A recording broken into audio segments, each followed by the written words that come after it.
beside me blaze like a siren. Why would you try it? Wake up the beast, no, I can't keep silent.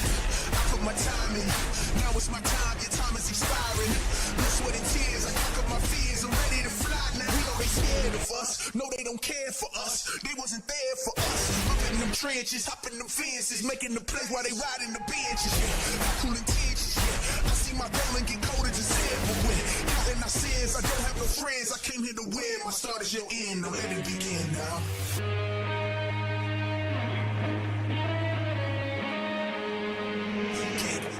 Get loud for me. Get loud for me. Get loud for me. Hands in the crowd, we tearing it down. Get loud for me. Get loud for me. Get loud for me. Hands in the crowd, we tearing it down. Get loud for me.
Good evening, Blue Jay fans, and welcome to Bondurant, Iowa for this Week 9 matchup between the visiting Carlisle Wildcats and your Bondurant for our Blue Jays. A lot on the line tonight for most teams in Week 9. Blue Jays maybe a little more tonight than the Wildcats as they're trying to play to host a game next week. Patrick Meyer here with Josh Gibson on the call. How you doing, Josh? Great to be here. What a beautiful night for Week 9. Usually we're kind of freezing our tails off, but this is nicer than probably about every week we've had. Too hot or too cold. This is a perfect night for football. No rain. If you were at Pella last week, it was a little chilly and a little wet. Not too bad, but not near as nice as tonight. So weather should not be a factor.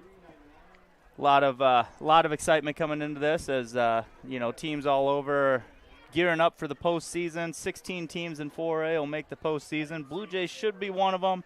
Wildcats are probably on the outside looking in, but as a conference foe, I'm sure there's nothing the Wildcats would love more than to hang an L on the Blue Jays. Right. You mentioned there's a lot to play here for the Blue Jays, which we'll kind of get into some details later. This would definitely make probably a disappointing season for Carlisle, make it a lot more enjoyable if they're able to knock the Blue Jays off tonight and kind of put a damper a little bit on postseason and what that would look like for the Blue Jays. Yeah, Wildcats are coming in 2-6. I don't think there's a way they can get into the postseason with 3-6 record. It's a pretty unlikely scenario, no matter how good opponents you had. But Blue Jays coming in at 6-2, 7-2 record could set them up in the top 4 or 5 spot. Losing this game probably moves them down and below 10 and going on the road next week. So yeah, definitely a lot to play for. That potential of hosting 2 games versus going on the road. So definitely need to take care of business tonight, and might need just a little bit of help to get to that 4 seed. Blue Jays will get the ball first, and we'll see a little bit of I guess new look offense for the Blue Jays. As in the last 2 weeks, we've lost about 2,000 yards of total offense between Pfaltzgraff and Cram going out. We'll be without both of them tonight, and so it'll be. I don't know. What do you think tonight? It's going to be an adjustment for sure. I think the positive is I don't think we have to necessarily change the plays that we run. We're just changing who's getting the football, and I think Caleb Moore's more than capable. I put down in one of my keys is more carries, meaning that Caleb Moore needs to touch the rock a lot tonight. I think in order for us to have success, him gaining a lot of yards on the ground, help set up that passing game. I would definitely anticipate 20, 25 touches out of him tonight. Sure. And Moore is also going to be a key on defense. I imagine you'll see him in at linebacker pretty much the entire game as well. So you might try to find a few more spells on offense for him than defense. Yep, that's very possible. Hayworth gets it at the 5. He's bringing it out. Trying to come to the far side. Has a little bit of a lane and is going to get brought down at about the 33. One of the better returns we've actually had without a penalty this year. Yeah, it looked like that thing was going to go big. Carlisle did a nice job of closing it down, but still a great return to set up the Jays for this first series of the night. And another key, I think, is how our kids react. Losing those 2 guys that we mentioned that are first-team All-State guys. How do we handle that? Guys are going to have to step up and take on some new roles and make some big plays. Ryle in the backfield hands it off to Moore going right side. Moore has a lane. He kicks it to the outside, and he's going to be at about a gain of 8 yards on the play. Looked like number 10, Carter Smalley, had a hand on him and wouldn't let go, but Moore drags him forward for 8 yards, a good first carry. And I think you're going to see a heavy dose of that. That's got to be kind of the go-to to start, and the more success you have with that, the easier it's going to be to set up play action and find Cole Miller and Batney running down the field for some passes. Same formation, handoff left side this time. Man in the backfield, number 28, that's Jackson Miller. Wrecks it in the backfield. Yeah, he did a nice job. We mentioned this in our last one. Sometimes when we pull guys, it creates a lane, and if you're a running back and you see that lane, you kind of have to make that decision real quick, shoot through there, and a lot of times if you do, you can make that play in the backfield. If you're too slow, then obviously running backs can be going downfield. Miller, a heck of a wrestler, finished 4th at state at 145 last year. Not afraid of a little contact in the backfield as well. So he knows how to tackle probably. Oh, we're running the Wildcat with Moore and Miller next to him. Moore going right side, spins back towards the middle. He's got the first down. He's going to be about 2 yards past. It's a great spin move out of him because it looked like they really kind of had him stacked up and he was going to be short, but he probably got an extra 2 or 3 yards with that spin move, little circle button. We don't see as many moves from him. He just kind of usually is a one cut and go type of guy.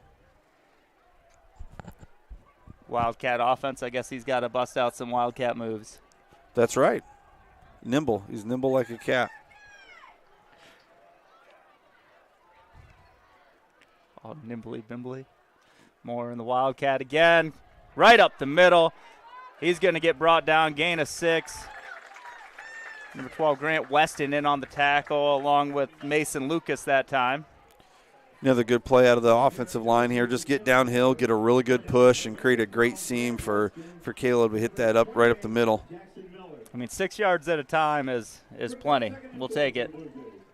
And the Carlisle defense has been a little susceptible this year. They've given up more points than they typically do. So I definitely think that's a possibility tonight is a good ground game.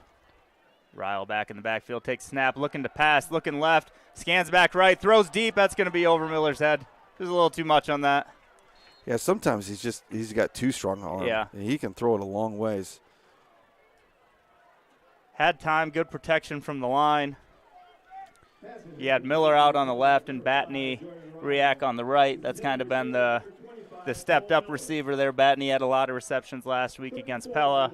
Really kind of a focal point of that offense to start with. Get him. Dylan Hayworth did a great job there out of that H-back, fullback position, stepping up and taking a DN and forcing him to the outside, which allowed Ryle to step up. So you're going to have 3rd and 4. Handoff Moore, right side, has a lane, cuts back to the middle, back to the outside, stumbles forward. He's going to gain all the way to the 41-yard line, going to gain 8 on the play. They've definitely got a little something going there with that power play. It's almost like Carlisle just does not have enough guys to account for everybody. Nice job pulling out of Hanson there. And Caleb thought he was close there to keeping his feet and breaking a long one. First down at the 41. Way high snap. Ryle's going to pick it Throw up it. and throws it downfield. Riak's open. Riak's got it at the 20, and he's going to get brought down. There's a flag back here at the 38.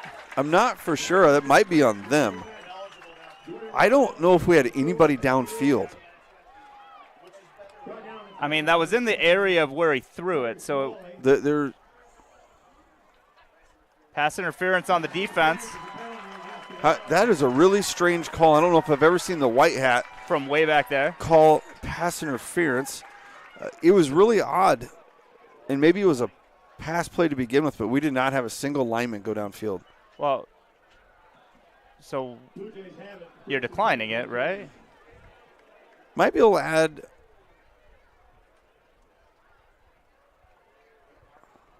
Yeah, I think you can add it on. Add it? Yeah, I think they changed that where you Okay. add it on.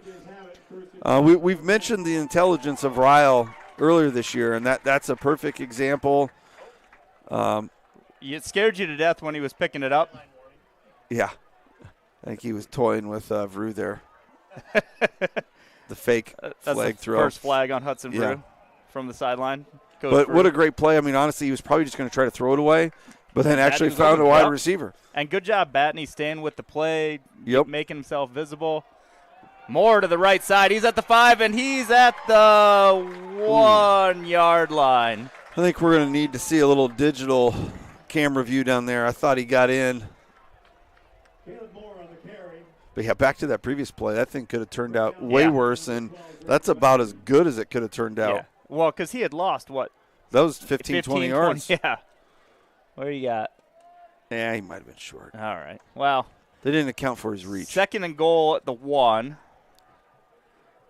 Well, hopefully we give it to him here again. So you got Here we Moore go. Here's with a little replay. Ryder Miller next to him. No, he was out. And Moore's going to take the direct snap, and he is in the end zone for a Blue Jay touchdown. Caleb Moore for 1 yard. Yeah, relatively easy drive there. I thought Blue Jays went out and executed really well. Great push out of the offensive line throughout.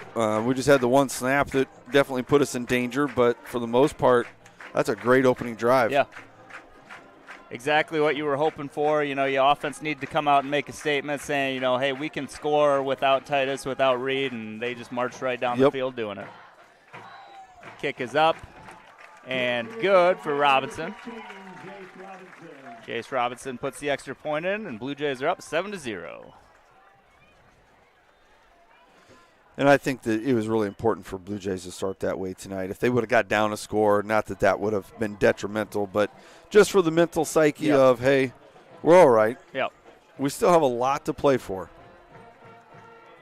Alternatively, it's, if you're the Blue Jays, you want to kind of step on the Wildcats' throat and hold it there. You don't want to give them a shot to ever feel like they're in this game because, conference opponents, man. Yep. And we saw that a couple weeks ago watching them with Gilbert. They just kind of kept hanging around and then hit some big plays and end up losing in overtime. But your confidence grows the longer you're hanging around. Yeah, that was a crazy game between Carlisle and Gilbert. They just went back and forth and back and forth. That was our Friday night off, so I had 3 different games streaming. Yeah, that's right. That's how I spend my Friday nights if I'm not here, apparently. Very exciting.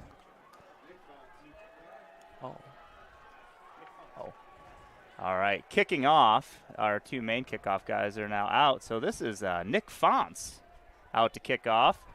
Low line driver, gonna dribble into the end zone for a touchback. He's 1 for 1 on touchbacks. Fonts says, this is just a soccer field. I can do this. That's why soccer players usually make pretty decent kickers. I believe Fonts has been out for football for maybe a full week. Maybe not. Couple days. Yeah. I like it. Sometimes you got to recruit within your school as well. Some schools go out and just steal them from other teams. We just have to go down the hallway and steal them from the soccer team. Wildcats in under center. Heidemann hands it off. Nowhere to go on that one. And it's really important that the Jays just really do not allow Carlisle to get their run game going. We've been a part of this before where once they get going downhill, it's really hard to stop them. Your guys basically, you have to play responsibility defense. You got certain guys responsible for the dive back, certain guys responsible for quarterback and pitch.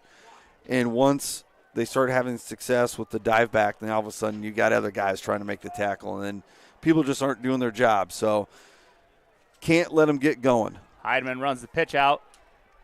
Good job out of Caleb Moore. That's Caleb Nordhagen on the carry, but he's tackled for no gain. Said it was Moore on the tackle. Yep, did a nice job running that thing down inside out. So for the most part in the backfield for the Wildcats, you have number 7, Tate Heidemann, number 23, Caleb Nordhagen, and number 26, Mason Lucas.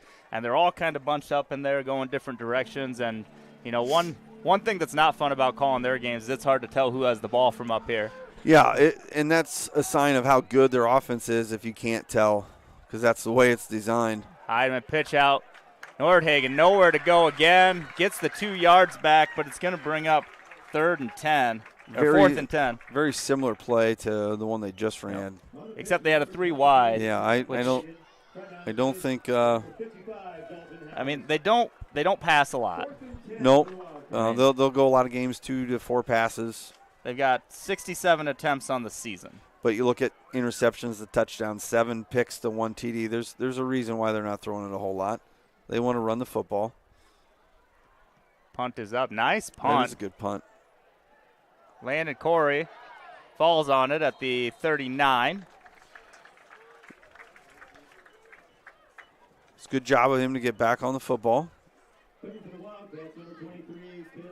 Jays are going to start with some really good field position here, 40-yard line. That was Nordhagen, the punter. That's something to keep an eye on because if you're running back as your punter, you got a potential for a fake, but probably not that deep in your own That'd be area. risky if you're Coach Seidel. He pulls that kind of stuff.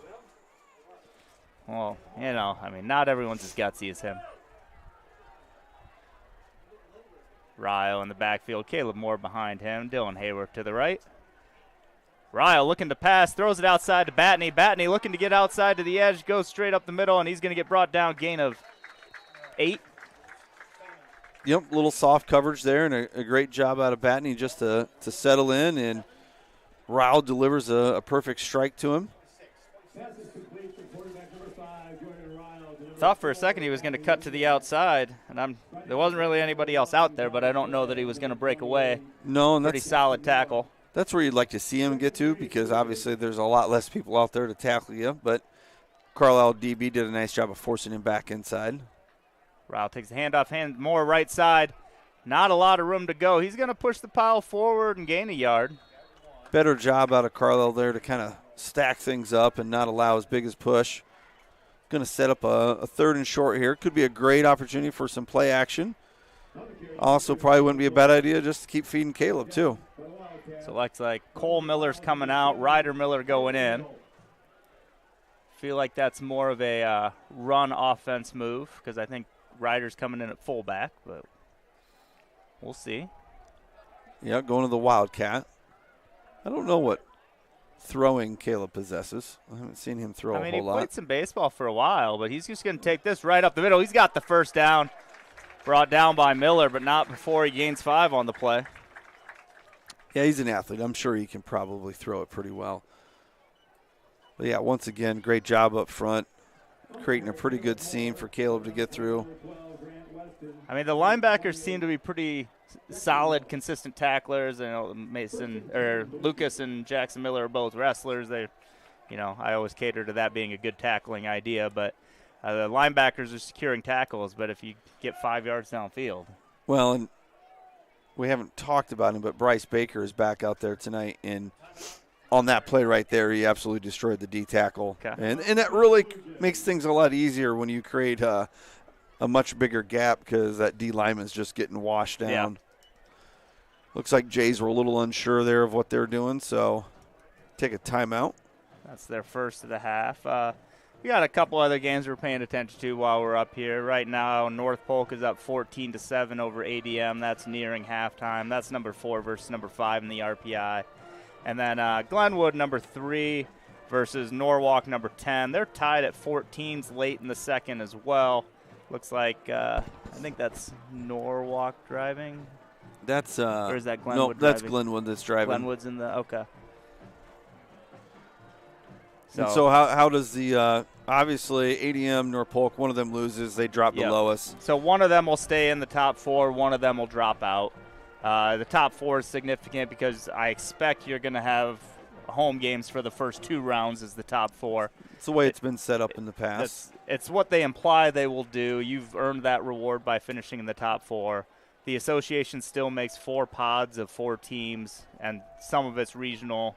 They don't want teams driving all the way across the state in the first round. But Caleb Moore play action. Jordan Ryle looking to pass. Has all the time, and he's just going to take off and run. There's nobody. Oh, there's a flag there. Yep, that one's going to be a hold, and that's partly, they're setting back to pass pro, and then all of a sudden he drops and runs to the left, and your guy tries to pull away, and you grab him. So kind of unfortunate.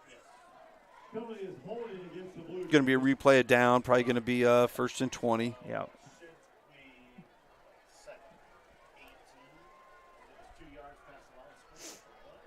Should be. I think this is the one they'd move to the line of scrimmage, but because it's a running play. We had that conversation about the intentional grounding. It was penalties that were running plays were the ones that got the change. So since intentional grounding's not, and if you don't listen to us every week, you don't understand what I'm talking about, and that's fine. Or if you just don't pay attention or remember what we say, that's cool too. Another high snap. Ryle takes it, trying to get something out of nothing, and just go down. Gets brought down. Yep. That's definitely something that's going to have to get fixed because that one was hot and high. Going to have a hard time doing much with that. Loss of 4. And that is a tougher job than what people realize. There's a lot of pressure on getting that snap back there.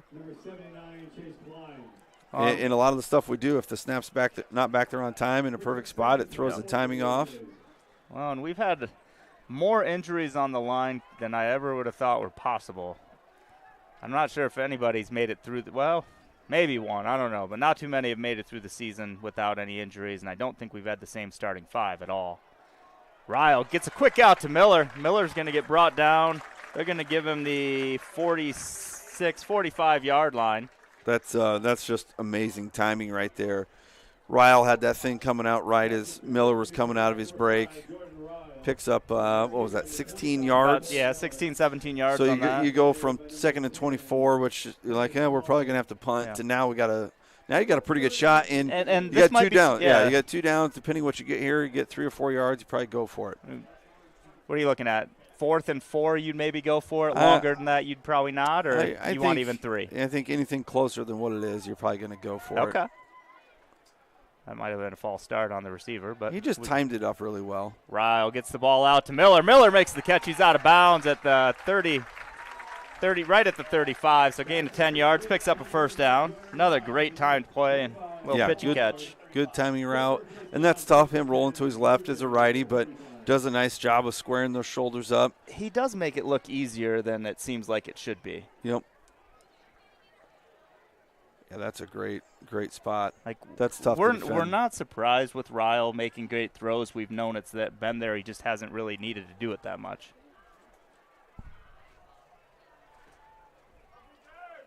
React to the right, Miller to the left.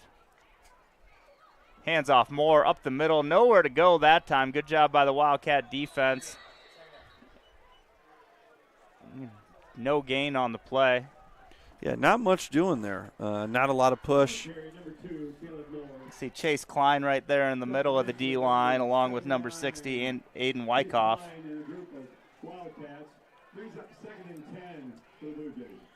And Jays so far have done a nice job of mixing in run and pass. Yeah.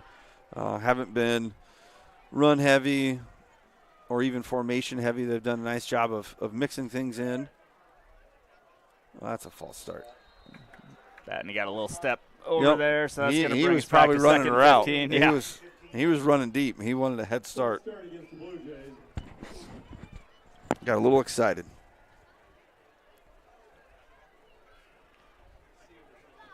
Well, we apparently like long down and distance though tonight so far. So we have the ability to pick those up, especially with Jordan's arm. That does. You don't want to be there, but no. Some teams it's really good to know struggle. You can be. Yeah, Carlisle's not going to want third and long, second and long. We can manage it. So 2nd and 15. Play action. Ryle going to the right, throwing it deep to Batney. Batney wasn't able to bring it in. Really good throw. Ball, yeah. He put it right on him. Little corner route. And Batney doesn't have a ton of experience playing wide receiver. Right. This is partly due to injuries. Runs a little post corner. I mean, really, the two guys you probably would typically run that play to are both out, because I think even when it's not Reed, you throw that same ball to Titus a lot. So a good opportunity for Batney to step up, and you're not going to expect the exact same results. Yeah, good ball right on the money. It was right there. Ryle going right back to him, makes the catch, and he's going to gain 11 yards on that one. I love the confidence going right back to the guy. Like, I don't care. So you got 4th and 3-ish. I would definitely assume we're going for this. So you also don't have your field goal kickers. So, Fonts just came in and kicked the kickoff. I don't know what Jace Robinson's distance is for his field goals. He's really just kicked extra points for us. We haven't seen a field goal attempt, and not sure what he's attempted in JV games. Might try to draw him off here. I could see that. 4th and 4. We've had some success with that. Just going to go right to the pass. It was tipped, intercepted. That interception is Noah Noland. Not really a big deal because it was right where the line of scrimmage was. No, and that's a pretty good job of a defensive lineman getting his paws up. Couldn't tell if that was 99's a pretty tall cat. Ben Glaw. Yep, that was him. Glaw or Glay? What do you think? Glaive? Glaw. Sounds good. We'll go with Glaw. All right. Yeah, either way, the interception was going to be about identical to where the ball was. So Heidemann looking to pass. Makes the first man miss. Has a whole lot of company now. House and Moore.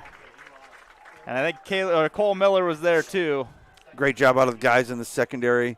Weren't surprised by the pass, which Carlisle doesn't throw a ton. And really that was a coverage sack right there. Nobody was open. Couldn't get rid of it. He broke contain there for a minute, but didn't really have anything where to go. Moore was there to force him back inside, and Dalton House has just kind of been a man-child in the middle for the entire season, really. Handoff up the middle. Nordhagen going to gain 3 back. You just watch these guys, and there's always a pile of 4 or 5 in the middle of the field every time. It's a little bit rugby-ish. We like parties of Blue Jays. You got a scrum going on every time. Shout out to the Blue Plague Rugby Club that has a lot of these same guys involved in that. really developing a passion for the game of rugby around here.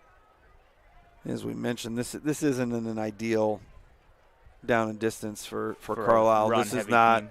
not what their offense is built for. 3rd and 12. Pitching out. Nowhere to go. Moore forces him back inside, and there's nowhere to go. Great job, Caleb Moore, sealing the edge.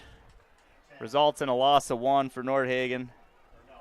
I thought he should have just kept going to the sideline there. Yeah. And turned that thing into a foot race instead of trying to cut it back, but ultimately it probably didn't. Yeah. He had more room outside than he did back where you had everyone better else odds. Yeah. You're going to see a punt here. There's Nordhagen again. Had a real nice punt the first time. Gets this one high and away. And we're going to make the fair catch there. I think that's Landon Corey again. Yep. At the 37-yard line. So Blue Jays will have nice field position again. Very similar to where we started the last drive. I think the last one was 38. So I think we might need to get back to some more heavy dosage of Caleb Moore here. Try to get that ground game going. North Polk scored again. They're up 21-7 going into half. For those that pay that much attention, Aiden Flora was in the game earlier. We're not sure if he still is because their numbers are impossible to read online. They blend in. Ryle in the backfield. Moore behind him. Handoff Caleb Moore. Right side. Nowhere to go. Jackson Miller's in the backfield again. Going to create a loss of 2. Yeah, exact same thing we saw last time they made that play. Miller doing a nice job of reading that offensive lineman. He's got an opening and immediately shoots through and gets more. So end of first quarter. Yep, gets more down for a two-yard loss. Blue Jays with a 7-0 lead. Here we'd like to take this opportunity to thank the Bondurant Men's Club. Bondurant Men's Club is responsible for a lot of the great events you have in the community. You know, Summerfest and all those exciting activities, Easter bunnies, Santa Claus, and we're just thankful for them being a part of our support team and being a part of the community. Thanks for everything they do, and if you want some more information, you can check them out on Facebook at Bondurant Men's Club. 7-0 here after 1. Blue Jays with the ball. Kind of the type of offense you were looking for, type of game you were probably expecting, and Blue Jays really benefit if they can find a way to drive this one all the way down. But yeah, it would have been really good to get a score on that last drive. We moved the ball fairly well, but we had some negative plays that really kind of hurt. But got a great opportunity here in the second quarter. Short field. Well, hopefully get something going here. And you get interesting here because if you can't go down and drive and then have another defensive stand like you had, you really get into that kind of maybe crushing morale type of time. And not a whole lot of offense so far through 2 drives for the Wildcats. Yeah, they're going to have to maybe do a little something else. And Coach Hoekstra, give him a lot of credit. I feel like he's always got a trick or two up his sleeve when they play us. They run some stuff that they haven't ran all year. Carter Albright to the left, Landon Corey to the right. Ryle hands off. Moore trying to get to the left side. Nowhere to go. He's going to get that yard back, but that's it. So going to bring up 3rd and 10. Good adjustment so far by the Wildcats stopping that run. Yeah, they've kind of adapted, I think, here a little bit to what we're trying to do. They've definitely had a lot more success stopping the inside power than what they did on the first drive. So and sometimes you just got to see an offense, to kind of get a better feel. I was told Glaive is the pronunciation. Well, that was one of those rare times you were right. Don't tell me too many nice things. It'll get to my head. Don't worry, I won't. Ryle drops back, looking to pass, gets the ball out, hit while he throws. Miller made a diving attempt at it, but good pressure from the Wildcat defense. Going to bring up 4th down. Pretty good throw considering he was getting hit as he threw it, but just out of the reach. I mean, when he let go, I thought it was going to be nowhere close to anybody. And so it about got in there. Miller would have still been probably 2 yards short of the first down marker and at a spot you probably would have considered punting. But So that was a quick series here, 3 and out. You know, the fear with that is, you know, eventually at some point in time, Carlisle will hit something. Yeah, they get some big play potential with their runs. Ryle with a high kick, and fair caught at the 31. That's number 12. That's Grant Weston with the catch. They're going to give him the 32-yard line. Yeah, if you load the box up against them, you are susceptible to, if they do slip through, there's not anybody left at that next level. So that is a concern. Right now, they haven't done a lot to show that they're going to create a big enough gap for a guy to slip through, but it only takes one play. Right. And when you only got a 1-touchdown lead, 160-yard run really changes that. Glaive in motion going right to left. Got multiple guys. Now coming back to the right. And good job sealing the edge. Nowhere really to go. Going to gain 2, but not a big run there.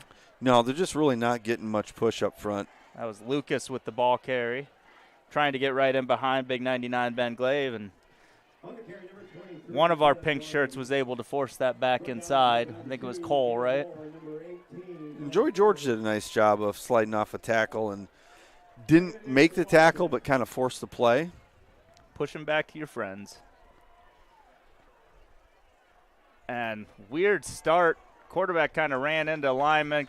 Caleb Moore makes a tackle after a gain of a yard. So they ran a little counter play there where you're going to pull guard and tackle, and you kind of run into that issue sometimes.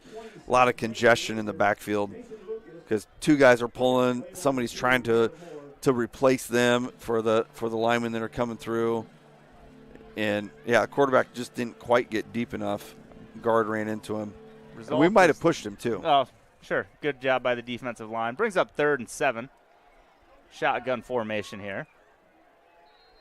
And we're going to have a timeout. Wildcats, their first of the half. So, yeah, we've forced them into some situations they don't like, a couple 3rd and longs, formations that they probably don't want to run. They don't want to come out in 3 wide. They'd love to stay in their double tight stuff.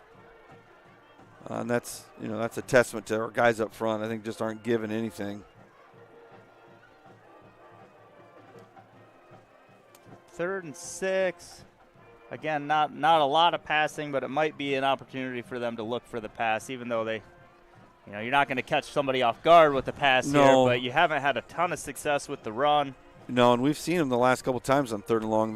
They've ran the football. They ran a little pitch play, trying to get to the outside. So, yeah, I'm not ruling the run out. Right. One of the things they've had success in the past on us is some screen game. Sure. A little harder to run screen on this situation, but it's a possibility.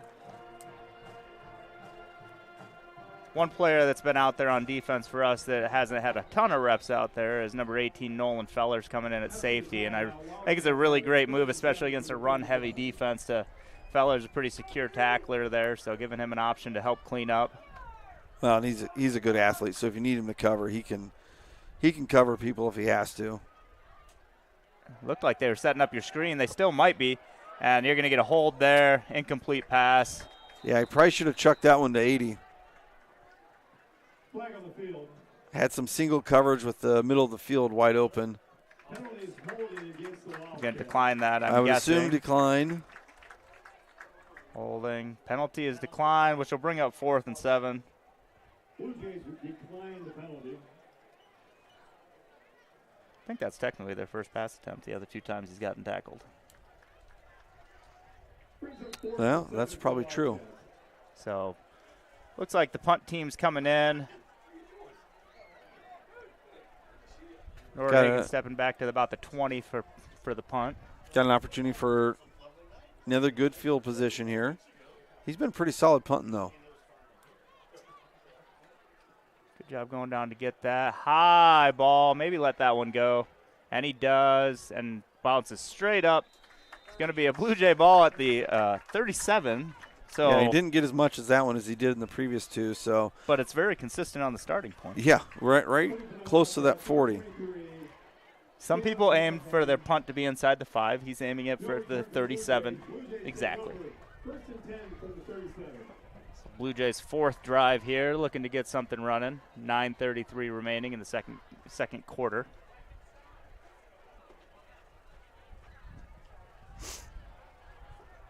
Yeah, Riak and Miller to the left side. Moore takes the handoff, trying to get to the right side. Not a lot of room to go there. Just kind of running into a wall. Gains 2 on it. It's a tough 2. Yeah, once again, I think Carlisle, whatever tweak that they made has been a good one, because early on that was a very successful run, and right now we're kind of struggling to move the pile. One of the things there was 28. You mentioned him, Miller. He does a good job of. He doesn't make the tackle, but he makes a pile. Yeah. More Wildcat trying to get outside to the right. He does. He's got some room. He's trying to make a man miss. Number 12 dives, no good. Moore's running down the sideline and going to get pushed down by Noah Noland after a big gain. They're marking him down at the 20-24 is what they're giving him. And the one thing when you go to the Wildcat, it does give you that extra blocker, because now that the quarterback isn't handing off, they're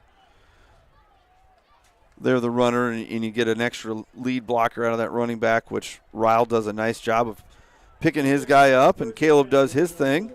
I thought maybe he was going to deliver one more stiff arm there to number 3. Oh, you want the replay? No. Oh, all right. Gain of 35 on the play. Giving it back to Moore, going left side this time, and good tackle. Is that Miller?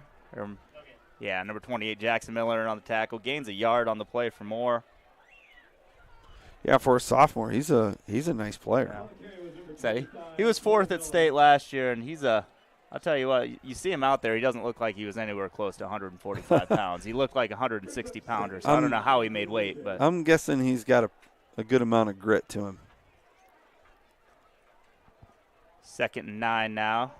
Riak and Corey to the left. Riak going to go a little farther out this time. Ryle looking to pass, has time. A lot of time. Now they're Lets coming. the ball go high and out of bounds. Probably good, because if it was in bounds, I think Calvin Frey had a shot at that one. We talked about coverage sack for us earlier, and that was about the same. Great job out of the Carlisle secondary to cover their guys up, and then some really good pursuit once Jordan broke the pocket. Great protection out of the offensive line. Yeah. Really no threat. That's one of the risks you have. You're running 2 guys out in the pass tree, and if you got good coverage, you don't have a lot of other options. So Ryle's got to try and run or. Yep, and that was a nice job out of Noah Nolan, really making that decision to go get him once he broke the pocket. Wildcat formation here with Moore, 3rd and 9, and we got some movement. We got a lot of flags. Everybody wanted to throw a flag on that one.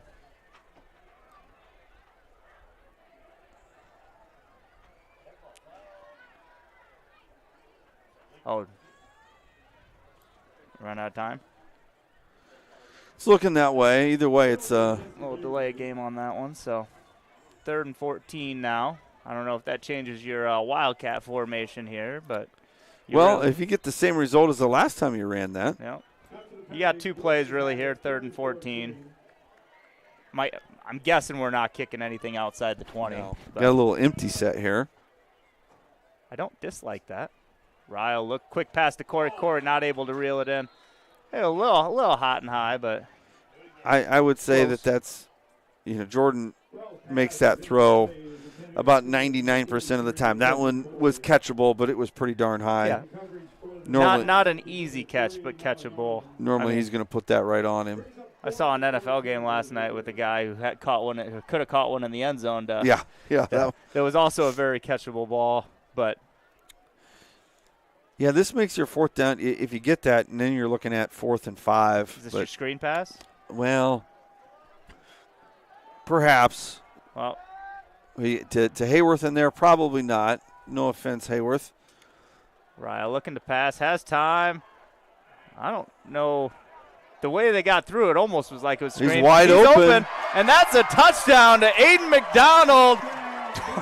24 yards.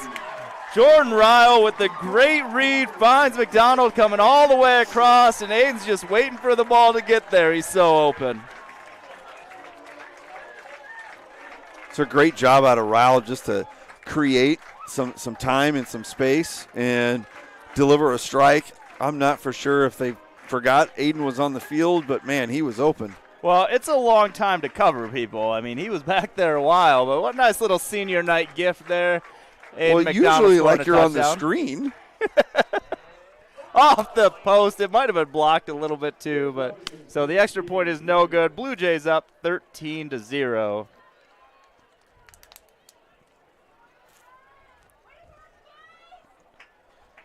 So that makes you feel a little better at that point. 2 scores and Yeah, judging by that one, I don't think we're kicking a ton of field goals. yeah. Was it? Could you tell on the replay? Was it blocked at all? No, or I was don't it- think so. I think he just didn't kick it great. It was just a doink. Yep. He didn't get into it. Better watch it. There's a new soccer player on the field. He might steal your kicking job. Yeah.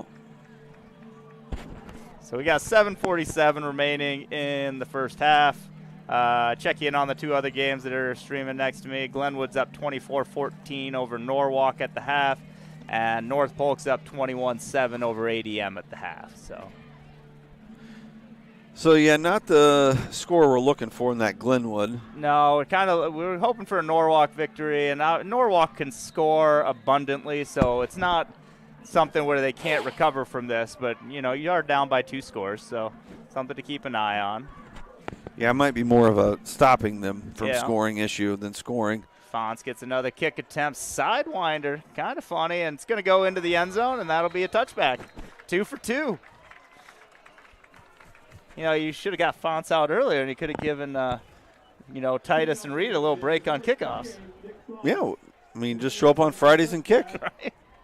Wildcats take over, 1st and 10 from the 20. We'll see what the Wildcats can do here with their 4th drive. 5th drive.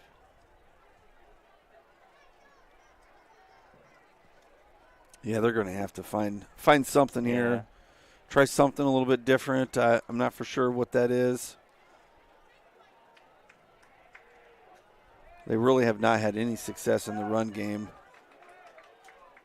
Trying first man through the middle, nowhere to go again. Who came in off the edge to get that tackle? That was 53, James Collum on the tackle. Yeah, James has got himself some playing time the last few weeks with some of the injuries. And I think, really just kind of earned his spot now. I mean, we said his name a lot when he's been in there. He kind of just, whoever's out, he steps in, fills the place on defense. Really had a kind of a coming out party lately. Trying to go to the right side, nowhere to go there. Ryder Miller in on the tackle. Yeah, Carlisle tried pulling some guys there, and just we do a great job of piling that thing up. Call that GT, guard and tackle, both pull. But our guys are that first guy there is doing a great job of just really kind of piling things up and not allowing any kind of movement. It's a loss of 1 on that one. It's going to bring up 3rd and 11. 2 receivers to the right, 2 backs in the backfield. Lucas in motion. Heidemann looking to pass. Gets the ball off. Receiver's not able to find it, and I don't see a flag, which is good. Got hit. Heidemann got hit as he was letting go. Wasn't, is that borderline? Sometimes I've seen it called. They had an opportunity there. Yeah. He definitely got by our defense. Trevor Clark was the man downfield. He was unable to step into that throw because, as Yeah. you mentioned, he was getting hit as he released it. Nordhagen's going to have his 4th punt attempt here. 37 is going to be hard to reach to this time. And Landon Corey makes the catch at the 45. A little late contact there. A couple guys mixing it up. Not for sure who hit who, Right. but doesn't matter. No flags. Play on. Right? Boys will be boys. So Blue Jays will start out technically with their best starting field position at the 45. I think that might have been a young Fenton Smith mixing things up. Okay. thought it was 14, but I'm not yeah, for sure. I think it was 14.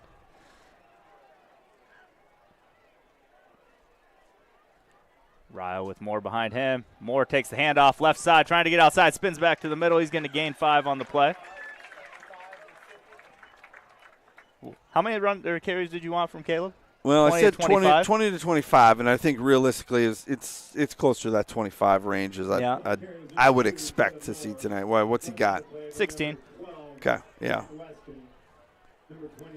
And if we would have scored on one of those other drives, I'd say 25 is probably going to be the magical number.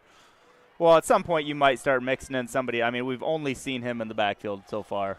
You know, Cole Miller's a good ball carrier. Blake Guthrie's got some carries in the past. Moore's going to take the Wildcat, trying to get it to the right side. Has Ryle out in front of him. There's a flag in the middle of the field.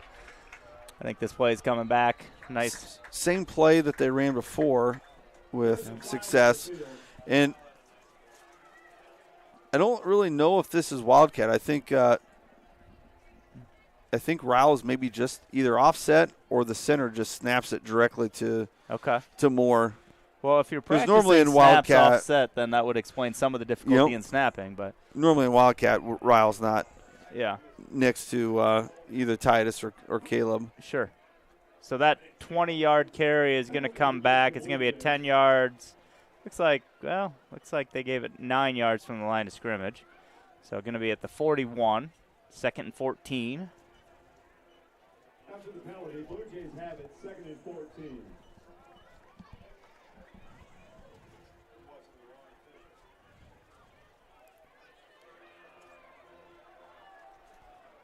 Time is that Fellers in the backfield?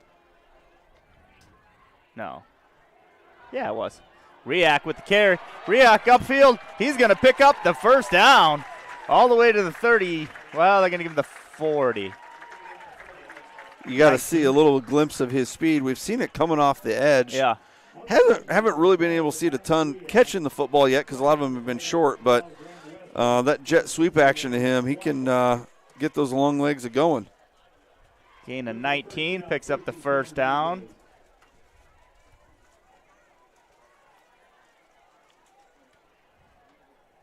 Really good job blocking by everybody on the outside.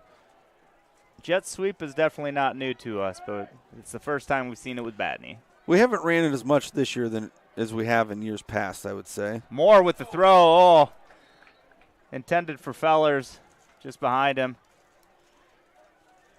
Moore was trying to get that ball out quick. He got rid of it in a hurry. He was not taking a sack, that's for sure. And Fellers is open. They're kind of sitting in a zone there. He just settles in the open area. And I think Caleb maybe just got rid of it a little too quick. Yeah. Brings up 2nd and 10. He hasn't thrown a lot of passes in his career. No.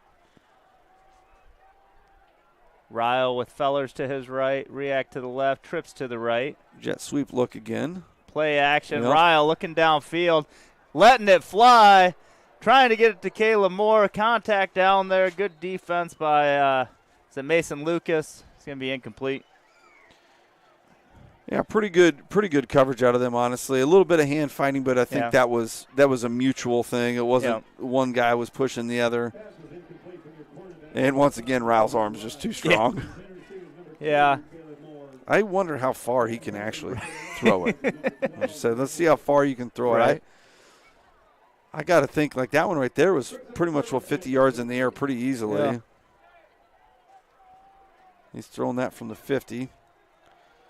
Landed into the end zone, so I got to think he can get to 60. Ryle with the keep up the middle.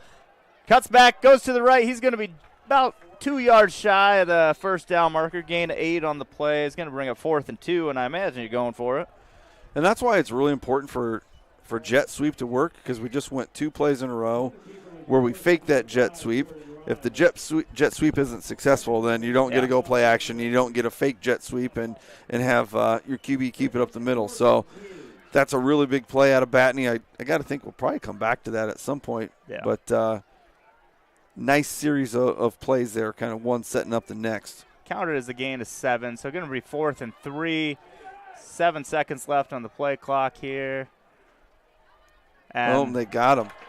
And they're going to Yep, I don't think they were going to call it. He waited a little bit to give it, but we're going to pick up the first down on the offsides. And I'm not sure we were going to, if we were snapping it. I don't know if we had a play or not. It might have been one of those, hey, we're going to go on 2 or 3. And then we'll punt it if we need to. Well, we'll call timeout. Yeah, we got 2 timeouts left. We're under 4 minutes. But the jump off sides, we'll take the freebie. So first down at the 28. React to the right. Moore in the backfield. Ryle split left. Moore trying to go left side up the middle. Has room. He's going to get brought down at the 18. Real close. They're going to call him a yard short, so gain a 9 on that. And that's tough because you get the 2 H-backs on one side. You pull another guard. You get a lot of bodies in a two gap area. Your guys up front just cannot get pushed at all. Otherwise, you're going to be in trouble. Same play, opposite direction. More. And that's how you stop it. Yep. You get that run through again. Jackson Miller is the guy back there. He had some help from Aiden Wyckoff, but we are going to get the first down.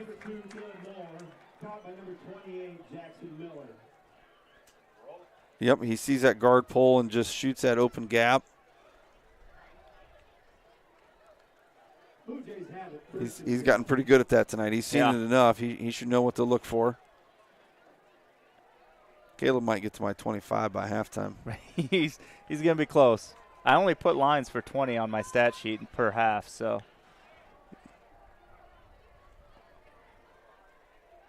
Moore, fake left, goes right.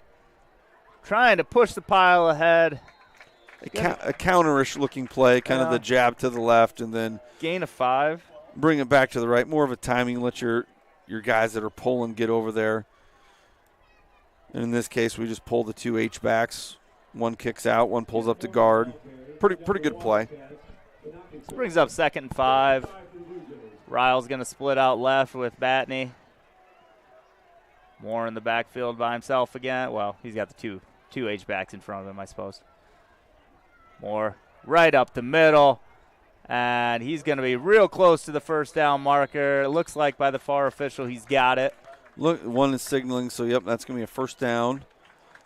Just outside the 5, probably about the 6-yard line. Gain of 6 on that. So first and goal from the 6. And I think probably going to see that same play. Well, you're going to see something similar. Yep. Just nearing the 2-minute mark of the half. Keep getting downhill. Oh, Ryder going to take a step back off the line here. Going to try and help Moore get a little space. He's got the edge, and that's a Blue Jay touchdown. Caleb Moore from 6 yards out.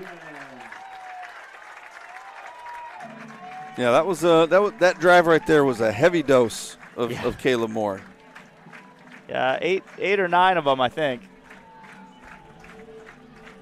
And a great job once again up front. O-line just moving guys, and those H-backs are doing a great job of kicking guys out and getting up to the next level, getting to the backers. We've had a lot of guys play those positions this year. Hayworth and Ryder Miller in there tonight. Kick is up. Did the play not happen? Offsides. Well, we might send the offense back out there then. Offsides on them. Okay. Initially they pointed towards ours, so that's going to move it to the 1-yard line, 1.5. 1.5. So with Caleb Moore in the backfield at the 1.5, or I feel like you're just going to run the play that you just ran a little bit ago.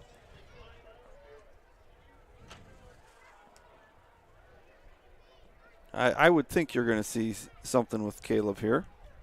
Although you actually Cole Miller in the backfield. Cole and Ryder, the Millers back there. And we're going to run that same play, but have Cole Miller take it in for the 2-point conversion.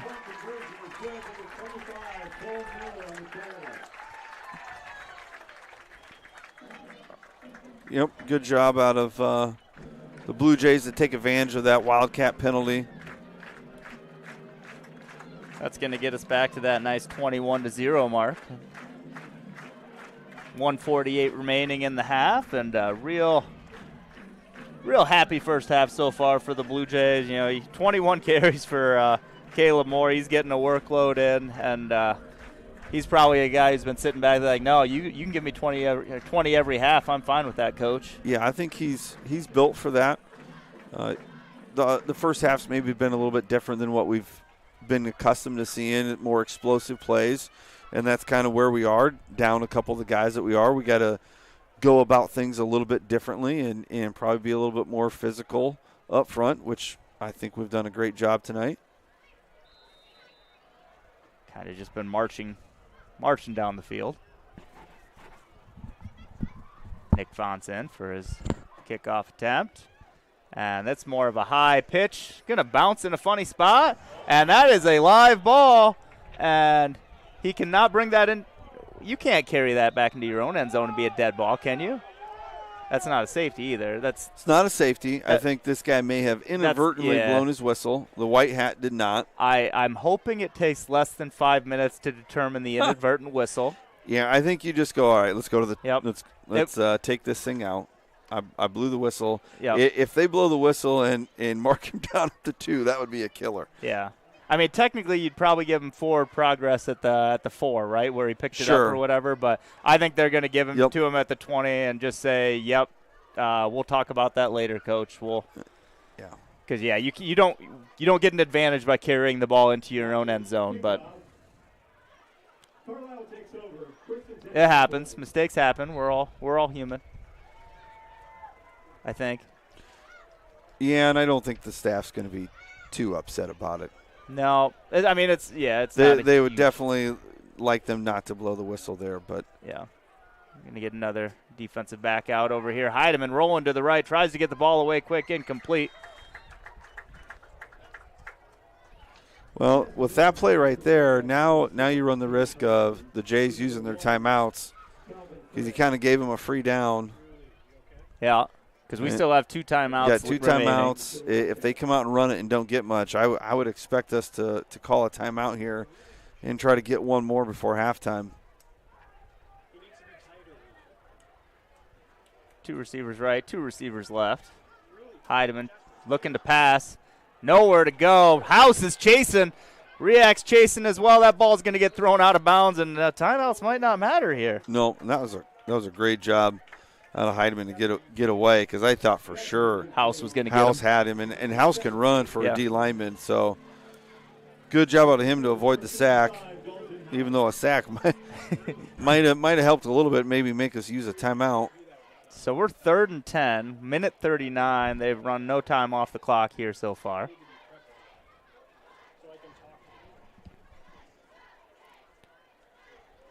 And now you kind of have to go for the first down. Like, you can't burn clock because it's not going to get you anywhere. And they're going to run it.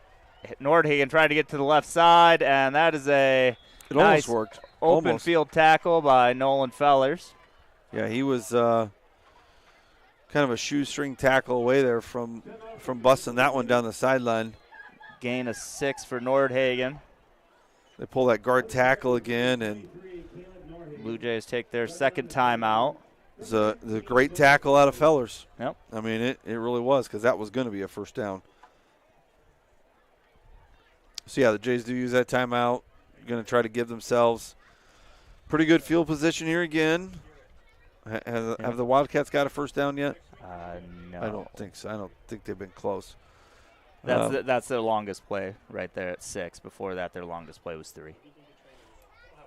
No. So, minute 33 remaining, and Nordhagen's gotten a few, nice punts off. One thing about it, it's a little bit different Blue Jay. Previously, anytime you had the ball, you thought there was a chance to score on every play. Right. There still kind of is, but you might get your opportunity to say, hey, Jordan, launch at 60 and see what happens. He can throw it a long ways. As far as punting goes, I do think, looking at the flags, the wind is kind of blowing this way towards the punter a little bit. They're going to go for it, though. Oh, they are going for it. Good job getting off the field, Hayworth. That was close. Maybe just trying to draw you off sides. They might use their timeout. Sure. Yeah, because you're within 5 yards, right? You get the first down, and It's probably a smart decision, but Blue Jays, good job. Hard to not get jumping. that to work coming out of a timeout. That's kind of got to be a live thing, but we had used the timeout, so they didn't really have another option. ADM scored a touchdown. They're down by 7 now. Yeah, ADM kind of in a similar boat as us, having 2 of their really good players go down. They have 2 D1 kids injured, yeah. One of which I think is kind of back, but probably not really back. They were a fun and explosive team to watch as well. The Raccoon River Conference for a while there was where it was at for 4A. Well, and I talked to a person from ADM. They're missing their best offense and defensive lineman as well. So injury bug has definitely hit them too. Yeah, unfortunate. Unfortunate how many there's been all over 4A. Nordhagen, high kick. And, and that good cover by Talon Hayworth. Carter Albright was the one back there. Not able to secure it, but Talon Hayworth dives on it safely, and the Blue Jays will have it at the 46-yard line. We've had a few of those this year. We kind of rotating around who our punt returners have been. We've had a variety back there. We had a couple weeks there where Blake Guthrie was the guy back there. Falsgraf. Then Landon Corey was back there for the first few, and then now Carter Albright. And I don't know if we're doing a little bit of trial by fire or just testing it out. Yeah. I mean, overall, the Blue Jays haven't been a real common punt returning team, so you just want somebody to go back there and catch it. Yep. Don't drop it. Fellers and Ryle. Miller, the man in motion. Screen. Ryle sets up the screen. Has Fellers. Fellers at the 50. Going to push up field, and he's getting all the way to the 41-yard line for a first down. Gain of 14 on the play. I like that. That's a nice-looking screen, a nice little adjustment, and getting Fellers in there. Maybe a guy that's a little bit more explosive than some of your H-backs. Batney wasn't able to catch that, and That the is a Wildcats pick. get the interception. That is Calvin Frey with the INT. Looked like that may have went directly off his face mask. Chest face mask. Face mask, shoulder pads, bounced straight up in the air, and Calvin Frey says thanks. Just a rebound opportunity for him. So minute 6 remaining. Wildcats still have one timeout. I'd imagine they're going to take a shot down the field here. Try to get something going before halftime. You would think so. What do you got to lose? Yeah. I mean, other than potentially giving us the ball back again, but it'll be a lot less time that way. Heidemann looking downfield, lets it fly, and Cole Miller knocks that ball away. Almost made a play to take that thing from Nordhagen.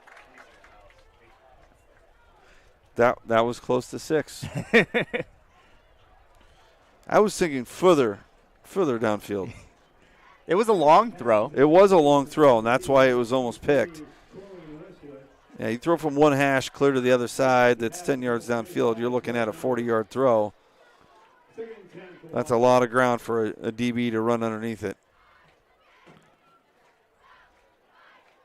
Yeah, North Polk punt over here. And Carlisle's going to take that third time out. Can't imagine that's where he probably wanted to use that timeout, maybe after a gain of some yardage, but want to make sure they're on the right page, same page. So it's 2nd and 10 from the 31 with no timeouts. Are you running the ball trying to burn clock, or are you still taking those shots? I don't. You play to win the game, right? I'm taking a shot. I mean, there's no moral victory, and there's no next week. Right. So I'm throwing the ball down the field. Or if you think you got a magical run play, sure. Which they were close last time. Yeah. You got to think somebody on the Blue Jays coaching staff is over here telling them, watch out for the screen on anything short. Don't worry about your sack. Just don't hit the quarterback late, and somebody watch the running back coming out of the backfield.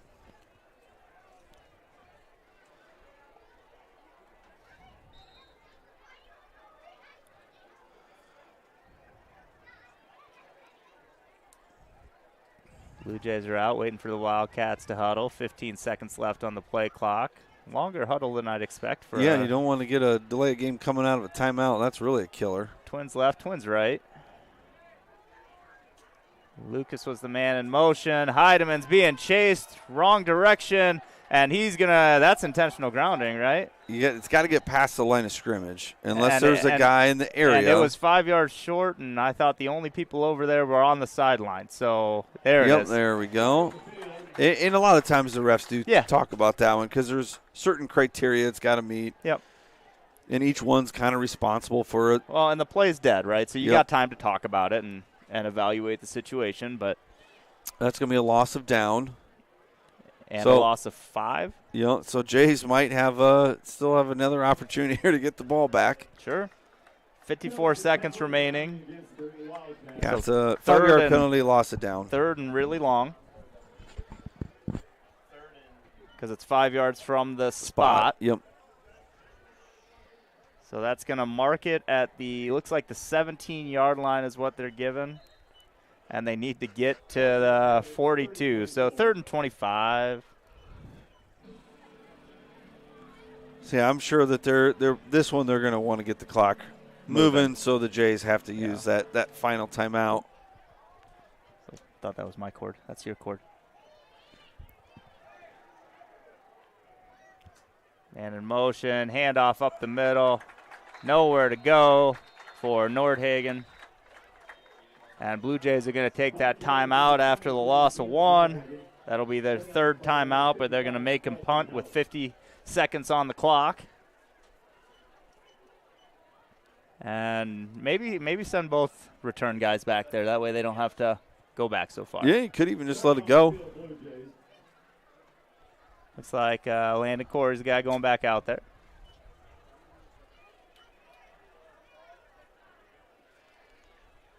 And we're going to huddle up a little longer for this timeout now. Well, they will get it, I'm guessing, probably close to that 50-yard line, maybe even closer. Yep. I mean, ball's at the 17. As long as we catch it. Yep, as long as we catch it. 10 yards back. He's going to be punting from around the 5-7 yard line. He's actually going all the way back to the goal line. Coming back out to the 1. He's trying to catch it at the 1. Landon Corey is set up at around the 42, 43-yard line. Punt is up, and Landon's just going to let it bounce. And that'll burn an extra 10 seconds off the Carlisle clock. shouldn't even touch it, make the referees blow their whistle. At 37.8 seconds. Definitely think we're going to see something down the field here.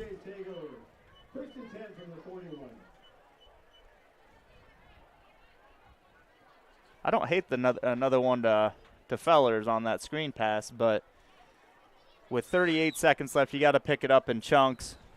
You got to get out of bounds or you got to get first down in order to stop the clock. So first down stops the clock while they move the chains, then it'll start once the chains are set. Yep. Out of bounds obviously stops until they start the next one or snap the next one. Coming trips this way with Landon Corey, Carter Albright, and Cole Miller. Batney alone on the high side. And definitely some confusion there. Yep. And that ball's high and outside, incomplete. Yeah, Miller looked like he was planning to come in motion even. Yeah, which would have been maybe similar to the play we ran before. It was supposed to maybe look like that screen pass. But, again, we got some guys playing some different positions. We have not seen Nolan Fellers take a snap in the backfield. I don't know that we'd seen him take an offensive play other than in quarterback late for cleanup time. Probably true. I mean, he's getting snaps in JV, but, again, I think those are all at quarterback. Ryle drops back to pass, has a little bit of time, looks to step up, and he's just going to go down. Going to get sacked. About 3-yard loss. Yeah, didn't really have anybody open. Wonder if we're going to try to get another one in here or just let this thing roll to halftime. Looks like Miller and Wyckoff in on that tackle. Looks like we're going to halftime. So 21-0 is going to be the halftime score. And we'll step aside. We'll get you the on-field for the band and the dance team, and we'll be back for the second half. Go Blue Jays.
Look, came through drippin', drip, drip.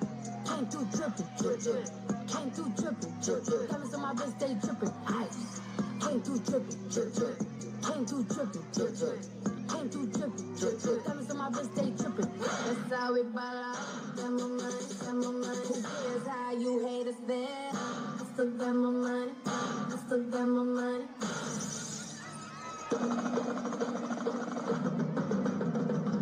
The kind of beat that go boom, boom, boom, boom,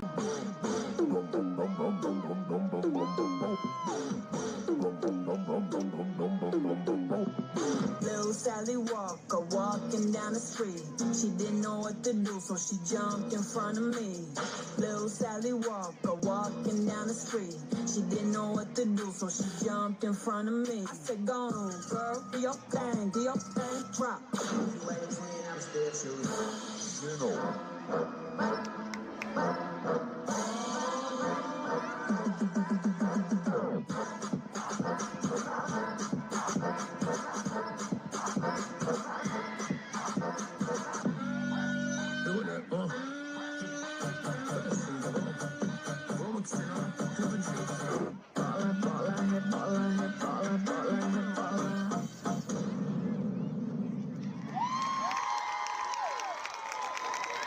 The Bluejay dance team.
Blue Jay Pride Marching Band.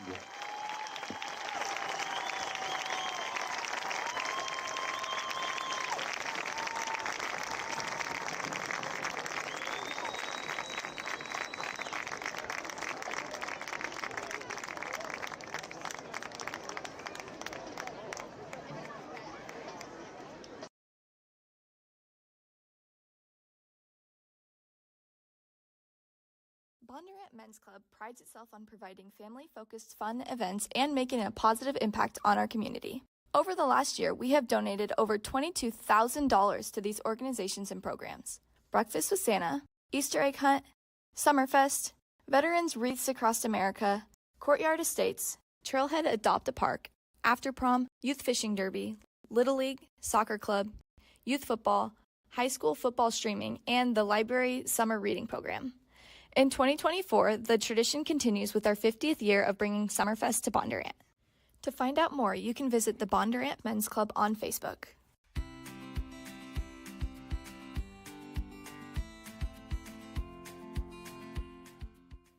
On November 7th, Bondurant for Our Community School District will ask voters to consider a zero, zip, zilch, zero tax increase bond referendum to fund new and expanded school facilities. These projects are critical to support our current and future growth.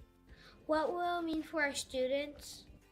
If approved by voters, the $48 million bond referendum would allow for 3 main projects. Let's take a look at a bird's eye view of the plan. 1.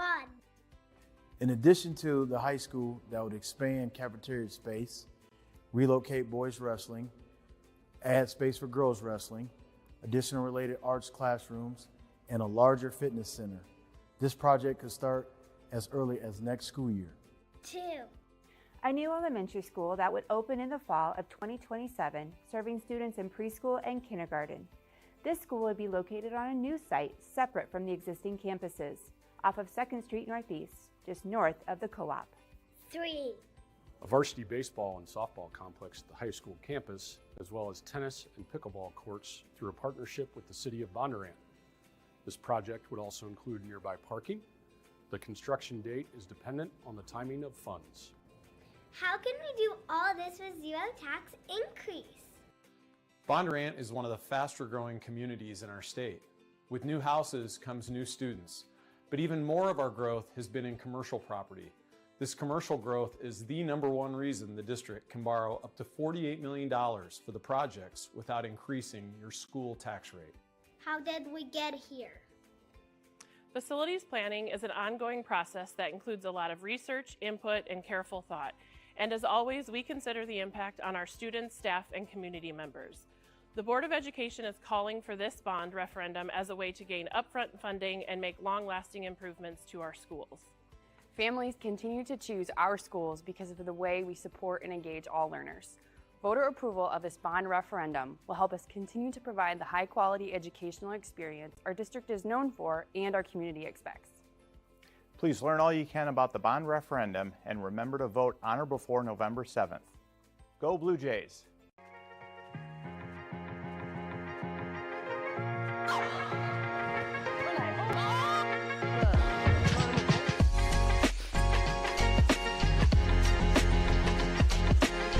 Hello Blue Jays, I'm Garrett Monson. And I'm Maddie Murray. Welcome back to the ring. On this episode,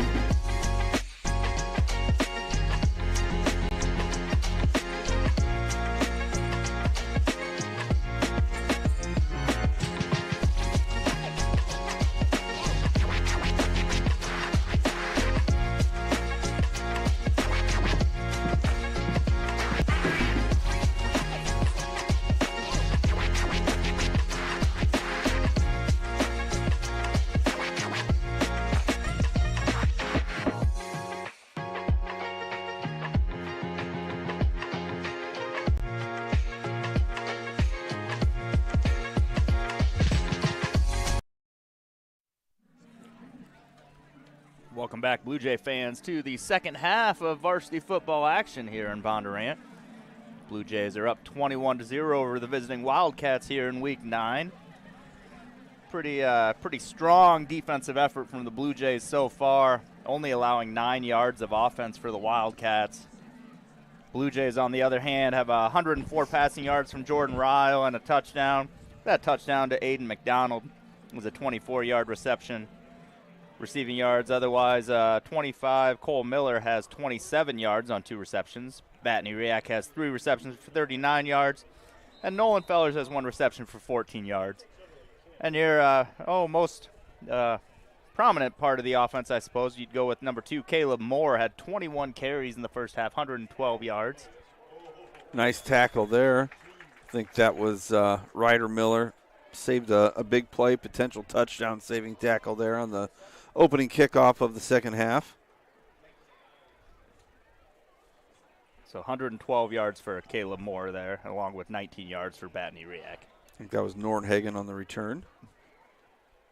Yeah, really good, pretty balanced first half out of the Blue Jays. I think there's probably one more of those drives they would have liked to score on, but defensively really was kind of the key there, given short fields. I don't know if we gave up a first down. Going to the full house there. Nordhagen trying to get outside, nowhere really to go. Good job collapsing the edge there. I think that was James Cullum again on the high side, forcing him back inside, and then a party of Blue Jays meeting Nordhagen in the backfield. So you got 3 guys in the backfield now, but still unable to get much of a push. Going to be 2nd and 11 here to stop Nordhagen for a loss of a yard. Yeah, that Blue Jay defense has been stout in the first half. 12 carries, 9 yards of offense. Actually, I gave him too much credit. There was a 5-yard sack in there, too. Up the middle, back to the line of scrimmage is the ball carrier. Well, and you can see with our defensive alignment, there's just not a lot of fear in the passing game. Basically, everybody's within 5 yards of the football, kind of daring the Wildcats to throw it.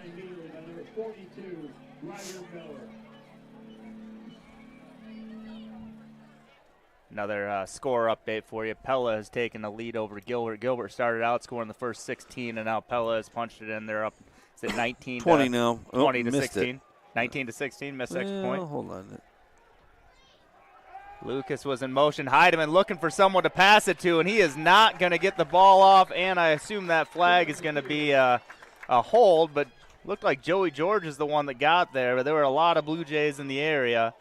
It's going to be a hold on the Wildcats. That penalty will be declined. Joey George going to get the sack all the way back at the 19-yard line. I would say Dalton House drew the hold there. Oh. He kind of got almost horse-collared by the offensive lineman that was blocking him. Kind of spun him around. And, yes, Pella did make that PAT, so it is 20 to 16, which is really probably a play-in game almost. Yeah. I don't think Gilbert. I think for sure it is. Gilbert probably doesn't get in with a loss. And I don't think Pella does either. Pella for sure won't get in. That's a shanked punt. I'm not sure it's good. No, it's going to be out at the 34, I think. So it's going to be great starting field position for the Blue Jays. Because it looked like coming in, Gilbert was sitting at 12th in the RPI. Pella 14. Yeah. So, yeah, more than likely whoever loses is out of that thing. Other score updates, ADM is losing to North Polk 28 to 17. That's about 5 minutes left in the fourth. And the Glenwood Rams are up 31-21 over the Norwalk Warriors in the third. Looks like we're going to start with a little Wildcat formation here with Moore taking the snap. This has kind of been a sweep to the right. And it's up the middle more this time, and he tries to roll out. Going to get about four on that play. Good first round. Tried to spin to the outside. Not enough room to get there, but that's all right. Glenwood tried a long field goal. No good. So they're going to stay at a 10-point differential there. Another interesting update I saw, Waverly was kind of taking it to Marion. Waverly Shell Rock, one of our early season opponents that started out the season 0-6, I believe. At least 0-5. Moore trying to roll through, going to gain 4 more on that one. So still looking like we're going to have a steady supply of Caleb Moore here to start this second half. Same play, basically G-power. You pull that play side guard to kick out the defensive end and run up inside of him.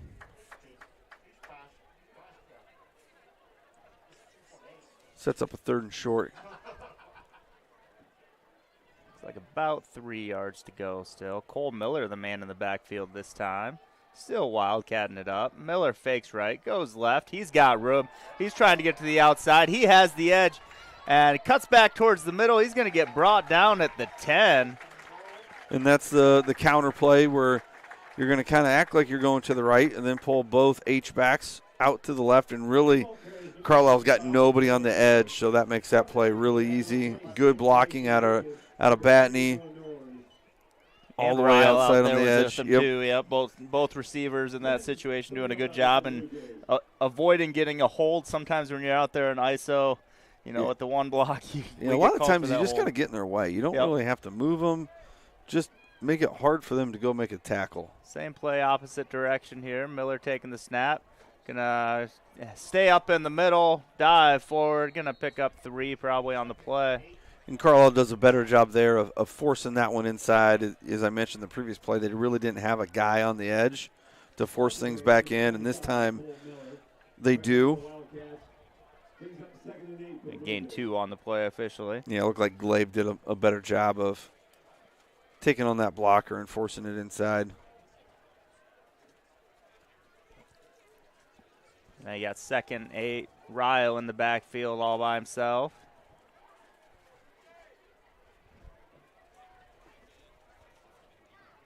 Ryle looking right. Wide open. Has landed. Corey cuts back to the middle. He's going to get brought down. Oh, he fumbled. Ball came out. Football on the play, recovery by the Wildcats. So it was about to the 1. Fumble on the play. Wasn't sure who came up with that. What do you see on the 23? 23. That's going to be Nordhagen with the ball. Yeah, it couldn't get much closer. I mean, we're probably a half a yard from getting in the end zone. Yeah.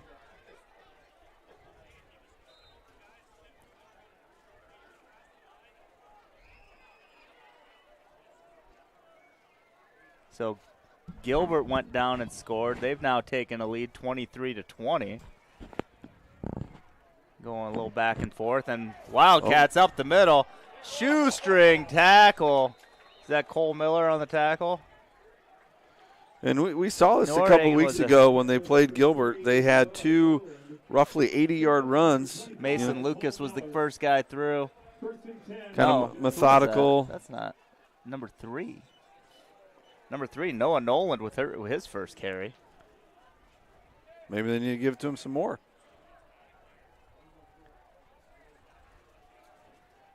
And maybe he's an add-in here with their full house backfield. A lot of guys in the middle. I'm not sure what that flag's going to be. It's in the area of holding, but it might have been a face mask too. It looked like maybe the head got snapped back, but you're right. Usually that's a hold. But I think they're pointing towards us, and that's probably a 15-yarder, I think, if it is. He gave a little yank on his face mask there, so that's going to be against the Blue Jays. I think they only gave it 5, though. Against the Blue Jays. Yep. Which surprised me a little bit because it looked like it was a pretty good tug. During the play, so no down? Yeah, should get a replay of down there. So 1st and 5. Heidemann gives it to Nordhagen, trying to get to the left side. Gains 3 on the play. Yeah, so one thing it did do is it did the previous play, or 2 plays ago, gave them their first down. Did. A little bit of momentum here. Time for the Blue Jays to step up and kind of show that defense they've had. Did Pella just go right downfield and score? On the kick return, they got most of the way back. Jeez. Going back and forth here. Well, it's got that similar feeling that Gilbert and Carlisle had a few weeks ago. Another first down there out of the Wildcats. Now they're starting to get a little bit of push up front. Ball carries number 23, Caleb Milhaven. Nordhagen with a gain of about 8 on that play. And now you're at the juncture with this formation. You basically got 22 dudes within a few yards of the football. First guy up in the middle. Pyle drives forward a little bit, but the ball carrier wasn't part of that pile. Gain of 2 on the Couple play. yards. I think that was Noland again.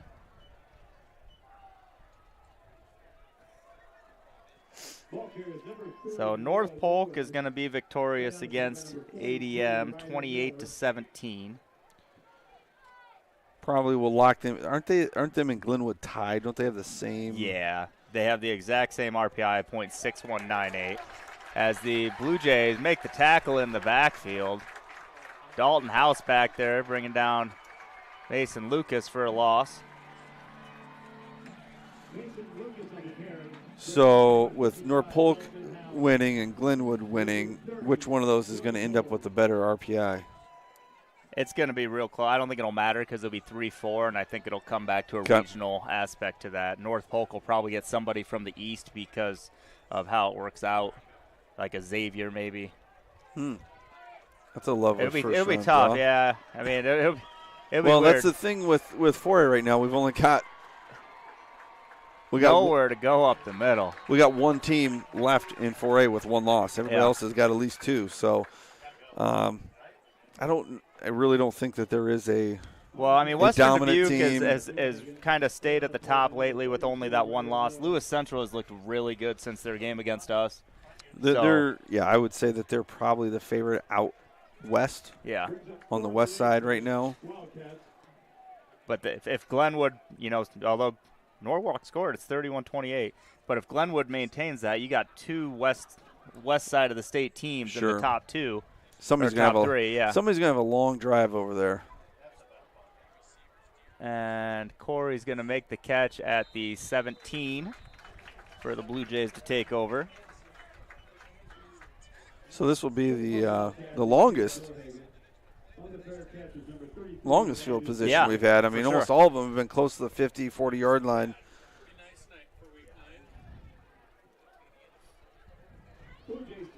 So it gets interesting. Yeah, I don't know. We can talk RPI later. We'll just watch this game for a little bit, I suppose. Let's not look too far ahead. First down at the 17-yard line. Ryle in the backfield. Caleb Moore behind him. Batney to the left. Cole Miller wide right. Handoff. Moore cuts back left, then back to the right. Right up the middle. He spins through for a first down. And we do have a flag. That one's probably a hold, which is too bad because that was a nice run and definitely took place downfield.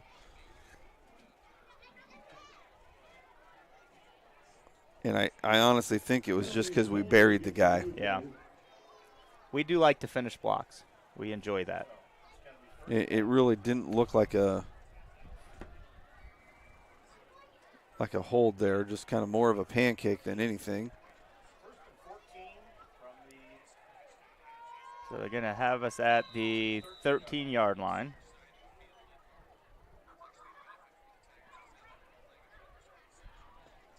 We'll stay first down.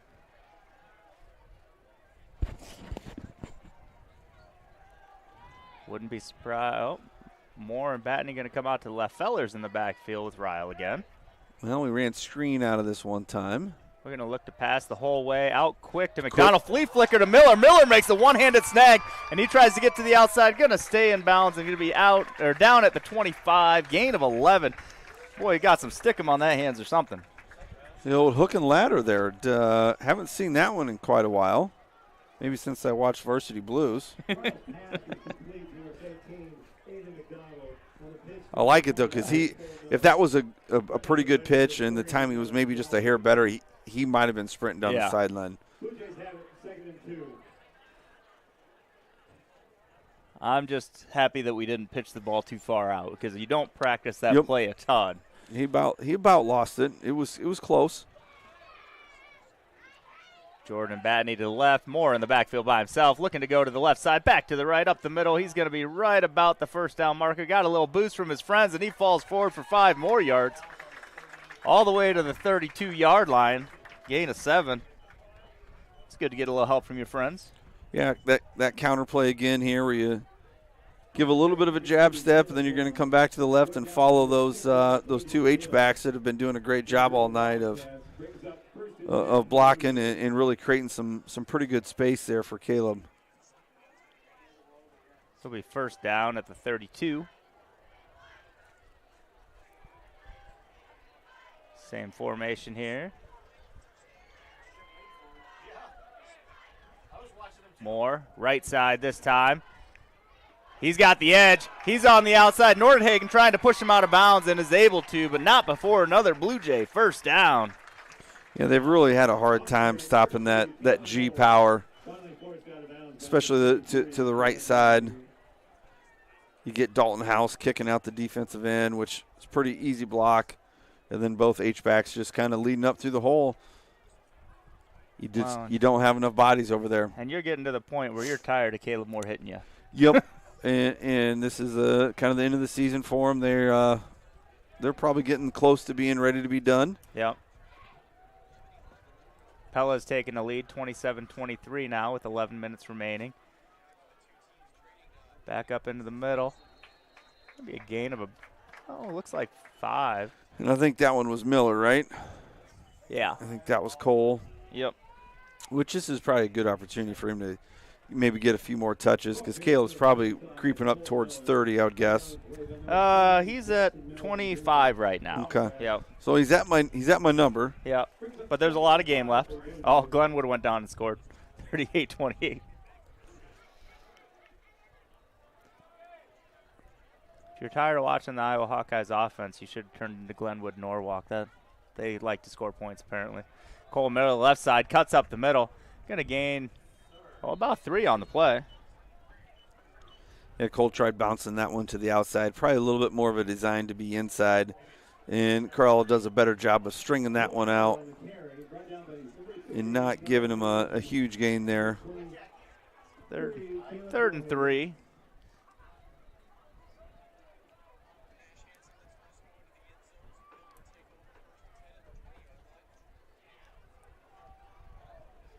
You got Batney and Jordan coming left side. You got Cole in the Wildcat. A couple Miller boys in the backfield. Cole going to follow Ryder through the hole. He's going to be real close to the first down marker. Looks like the high side guy is going to give it to him. It's very close. That might be a measurement. That might be yep, that's what I was just going to say. I think they.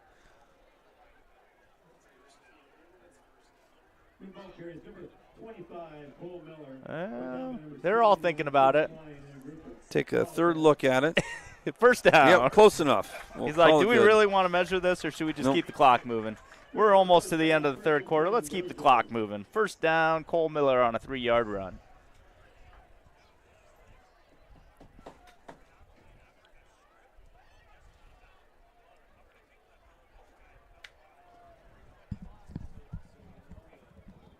We're trying to push the play clock up here and went to 0 quickly. He's not raising the roof.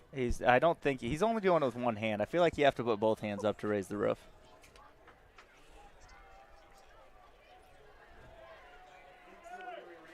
Miller still in backfield, batting left. Jordan to the high side of the field. 2 halfbacks or H-backs. Miller following the pulling guard, hurdles a guy to the left side, which is legal because he was on the ground. Miller's still on his feet. He's pushing towards the end zone, and he's going to get brought down at the, oh my goodness, at the 6-foot line. I thought I saw him throw 6-inch line, I mean. I thought I saw him throw a flag, but maybe I missed that. He threw a flag. But if they call that for hurdling, that's not, because the guy was all the way on the ground. They may have talked about it and said nope, no hurdle. Okay, yep. Good call. So it's going to be first and goal at the 1-foot line. And what I like about that is it was a very quick conversation. Right. For those of you that watched the last home game, it was almost a full 5-minute discussion about some of those things. And here, quickly, so after Titus's got called for it last time. I went and looked, and if the guy is all the way on the ground, you're not a penalty for hurdling. It's just you can't hurdle guys that are standing up. Boy, it sure looks like watching this replay that Miller was in the end zone. Both of the guys coming down the line were not as fast as Cole, so I understand their angle might not have been as good. But Cole's going to take the Wildcat. I imagine he's planning to punch this thing in right here. He deserves it after that run. That was Cuts a heck back of a to run. the middle, and that is going to be a Blue Jay touchdown. Cole Miller from 1 yard out, capping it off.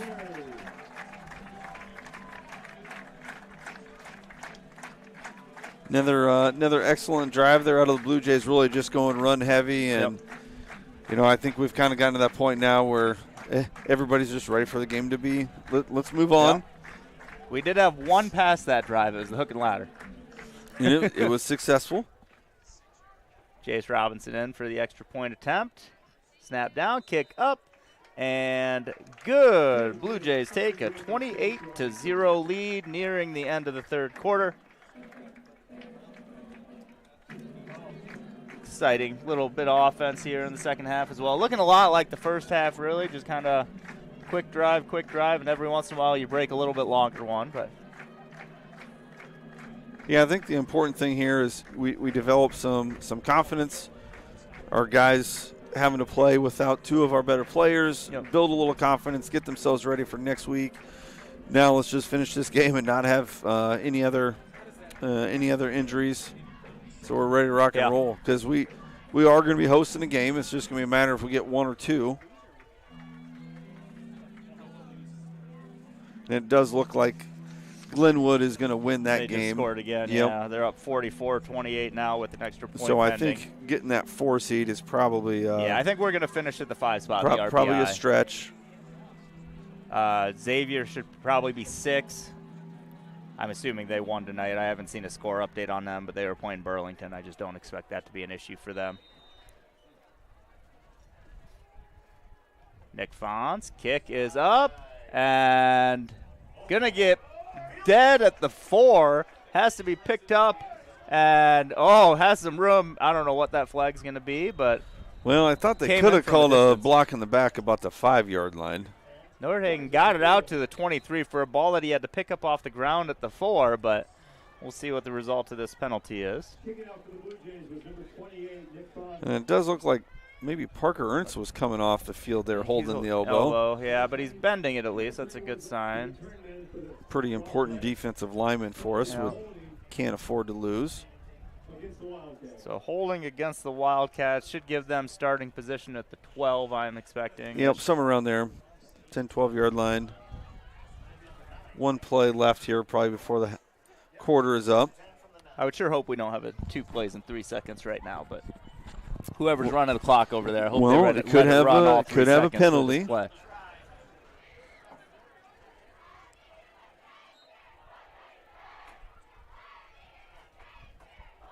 Heidemann running the play in. Pella did get the ball back there, 27-23 with 7:30 remaining.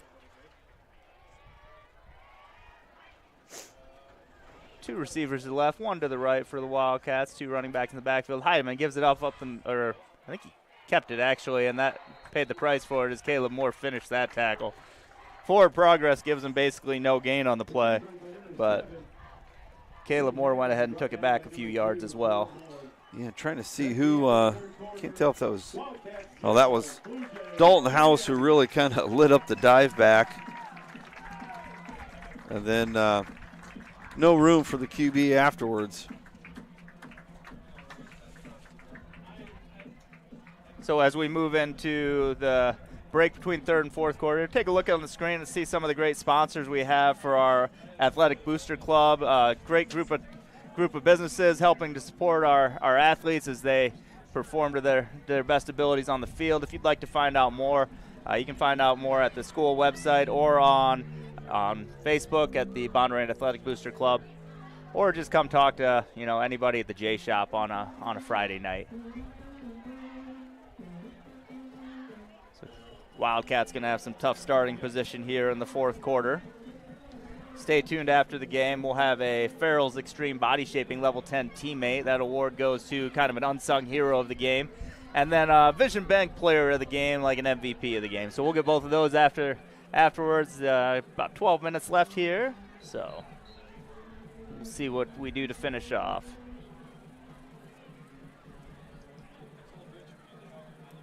Did you find an updated score in that Waverly-Marion game? I didn't, but I feel like they were actually posting to their Twitter. So let me see what I get. Marion down 13-20. Oh, that's still the second quarter. I need a more updated one than that. Come on. We got 24-13, it looks like. But that's still second quarter. They need to update this. All right, Heidemann, pitch out. Oh, nowhere to go. Moore was able to seal it back inside. Joey George there helped bring down the tackle. Well, if there was any question about were our guys going to be ready to rock and roll tonight, I think that's been answered. Yeah.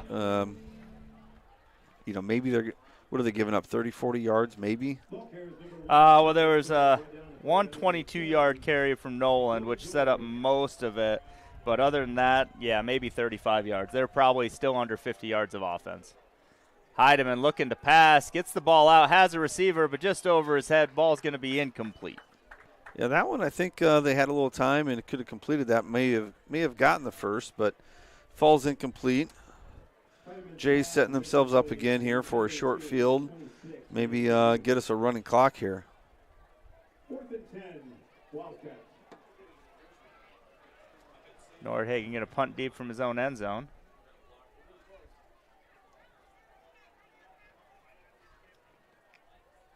Snaps back low, fielded high, kick, nice spin to that. Landon Corey's going to make the catch on the positive side at the 40.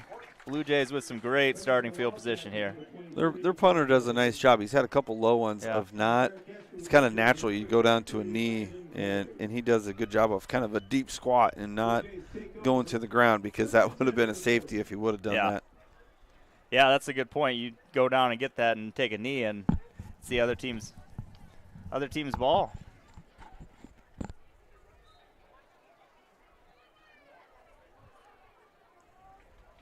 No, nobody wants to update that game, I guess. Blue Jays will start at the 40. They got Ryle in the backfield with Caleb Moore behind him. Dylan Hayworth, the fullback. Play action. Deep ball to Batney. Batney's open just outside, wrong shoulder for him, and that's going to be incomplete.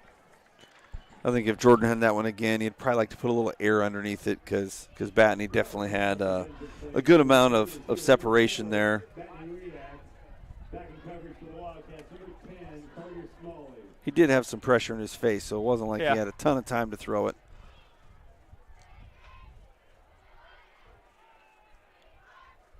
Pella just punched it in to take a 2-score lead. So 2nd and 10 here for the Blue Jays. Riak going left with Landon Corey. Ryle in the backfield. Direct snap, Caleb Moore, right side, back up into the middle. Good open field tackle by Grant Weston. Really saved a first down and maybe a touchdown. It looked like he was about a step away from really busting that thing, but as you mentioned, a pretty good tackle, and Caleb's not an easy one to tackle in the open field. That was a great effort out of Weston. Ryle takes a snap. Moore up the middle. Left side, cuts back to the middle. He's going to be about 2 yards short, I guess. I thought he got a little further than that. But 4th and 2, I imagine you're going for it here. I would think so. You're at the 32. There's really not a lot of room to punt. You're probably not thinking there's a field goal opportunity here. That'd be a heck of a field goal for.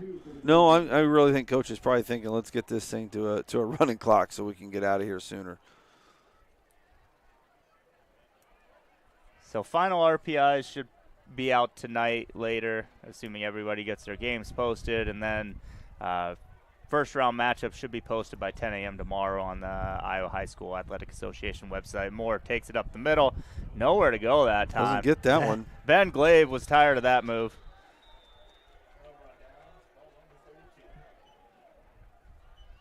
Going to be No gain on the play. Will be a turnover on downs. Number 3, no. Blue Jays turn it over on downs. 1st and 10, Carlisle. Yeah, just not much of a push there out of the Blue Jays, and probably about the first time we just really haven't seen Caleb be able to get any kind of head of steam going all night, and they stuff him for a loss. So that was his, 28th carry, and hadn't been stopped for no gain since the 11th. So 17 straight carries of positive yards. Heidemann, quick screen, almost had a hand on it. And Caleb Moore is there to make the tackle before the line of scrimmage. Nordhagen with a loss of 1 yard on the reception. And we're kind of getting to that point in the game where it's pretty late. Obviously, Carlisle's not going to make any sort of comeback here. The way they've been moving the football, you almost kind of got to start thinking about next week. Mm-hmm. Maybe take some of these guys out. Yeah, especially like Caleb Moore. He's had enough plays. Yep, get some guys. You've kind of got some new guys in tonight. Well, you just hate to have some kind of weird injury. Good play action, and that's going to be a touchdown for Mason Lucas. Everybody bid on that. Lucas is going to take that in for maybe you do got to keep yards. people in. Yeah, that's one of those great play fakes, and it was really good blocking out on the edge. Both wide receivers out here do a good job, and who is this? Somebody they literally they're gonna watch this one on film and kind of chuckle because he stops running. Like he thinks it's the dive back, and Gavin Pinkowski in for the extra point. He's still looking back there thinking that ball carrier got tackled. So that's one thing that you have seen from the Wildcats throughout the year is breaking off some long runs, and Mason Lucas with the 69-yard touchdown run, Gavin Pinkowski with the extra point. Makes it a 28-7 and really knocks that opportunity to get the running clock going out of there. Yeah, that makes it a lot harder, doesn't it? Especially we haven't been big strike today. It's kind of been time consuming. I mean, not that doesn't run the clock already. But nope, and that's fine. We can live with that as well. So you got to assume you're onside kicking here anyway, right? Possibly. Kind of depends on your philosophy here a little bit. Typically, you're only going to onside kick if you feel like you can win the game. So if they feel like they can win the game, then you're going to onside kick it. I saw us onside kick and take a knee last week. But 9 minutes remaining in the fourth. Now, I would say they are kind of given the alignment that they're going to attempt one. We're also got a lot of guys pushed up ready for such a thing.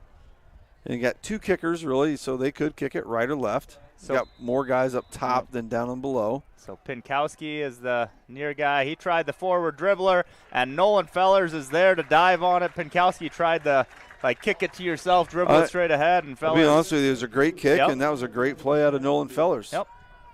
Didn't wait for that thing to get 10 yards. He went and got it on a good hop. Nolan's a good wrestler, but also a pretty good baseball player, too. Yeah, he actually didn't go off for baseball last year. He still a good baseball player. He was focused on some off-season wrestling, and had him set up for some success there as well. So he's looking to improve on that third-place finish last year. Only loss at state was to a current Iowa Hawkeye. So Ryle, handoff Moore trying to get to the outside, back up the middle, and he is gone. There's the big play. That is a 50-yard touchdown for Caleb Moore. Just when you said we weren't scoring fast enough, he said, okay, fine, coach, I got you. Back-to-back big plays there. Needed to wake the crowd up a little bit.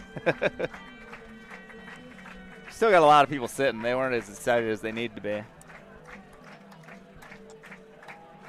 Caleb's nearing the 200-yard mark with his 3 touchdowns. Probably has a head start on one of those post-game awards. I would think so. Robinson in for the extra point. Albright snap down, kick up, and good. Blue Jays 35-7.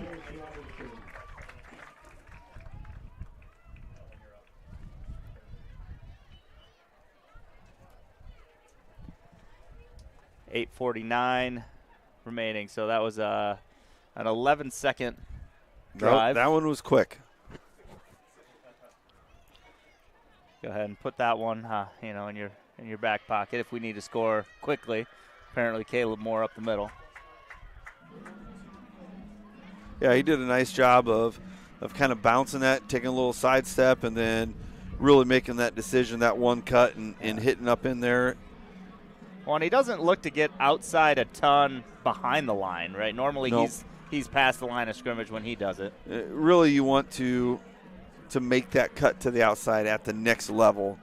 You do it in the backfield. There's too many guys in high school that can run you down unless you got elite speed.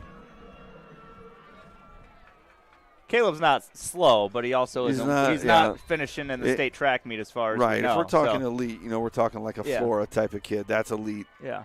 There's only a few elite guys out there. And usually you see him at Drake on the track meet. Yeah. Wildcats bring it out to 20 on the opening kick there.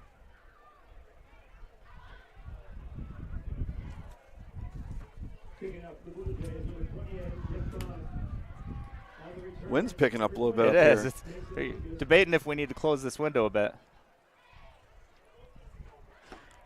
Production director says no. We can't mess with success. I don't want to knock on wood or anything like that, but the stream hasn't gone down, so we're pretty happy. Yep. Heidemann, little fake looking run. deep, has a man, and that ball is caught. That is Trevor Clark. You got Parker Ernst in coverage there. We don't see that one very often. He's normally in the backfield. Yeah, normally a defensive lineman, defensive end. So sometimes by alignment, that's where he ends up against. We do some different things against this Carlisle team just because they are different than everybody else in what they do. 34-yard reception for Trevor Clark. Pretty good throw out of Heidemann, too. Put that thing right on the money. Calvin Frey, the receiver, to the high side. That looked like a false start on the right guard there. Probably went on the hard count and didn't draw any Blue Jays, but got one of his own. That's still 1st and 15 then to go for that.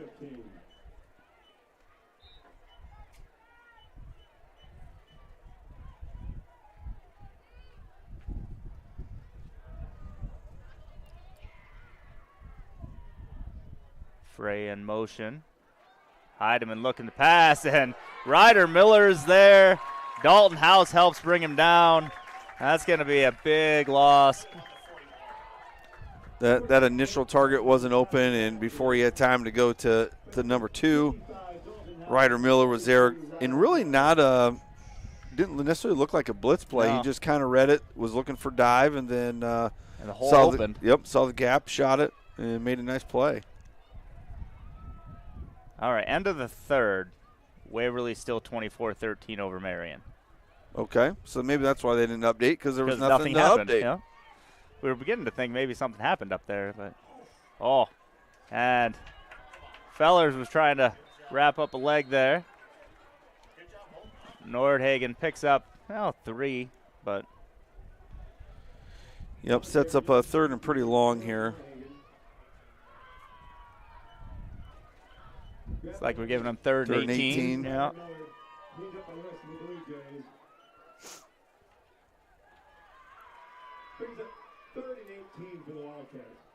Wildcats have let a couple balls fly this half. They do have the wind at their backs. And looks like Coach Hoekstra is going to take a timeout here. That's their first of the second half. Blue Jays still have all 3 remaining.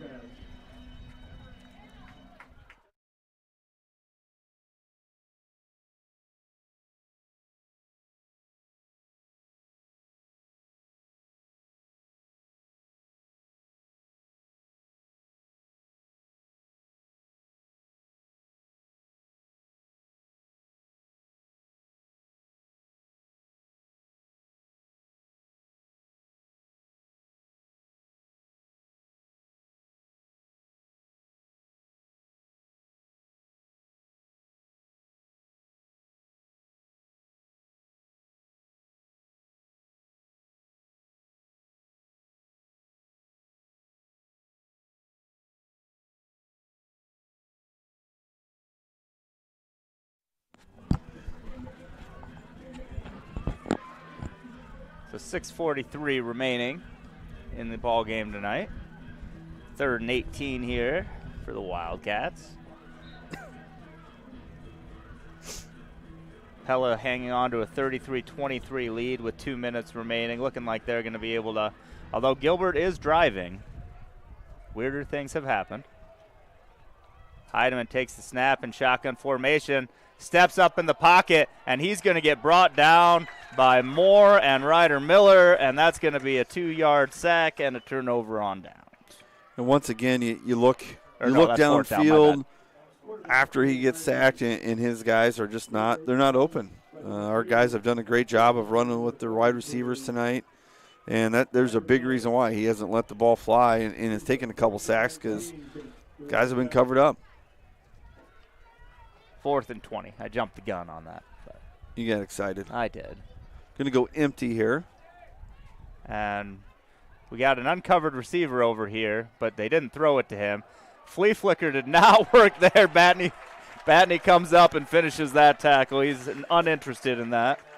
That one was a little bit slower developing than ours. And like you mentioned, like those are your trick plays. You don't run it a ton. They brought him all the way across for the field.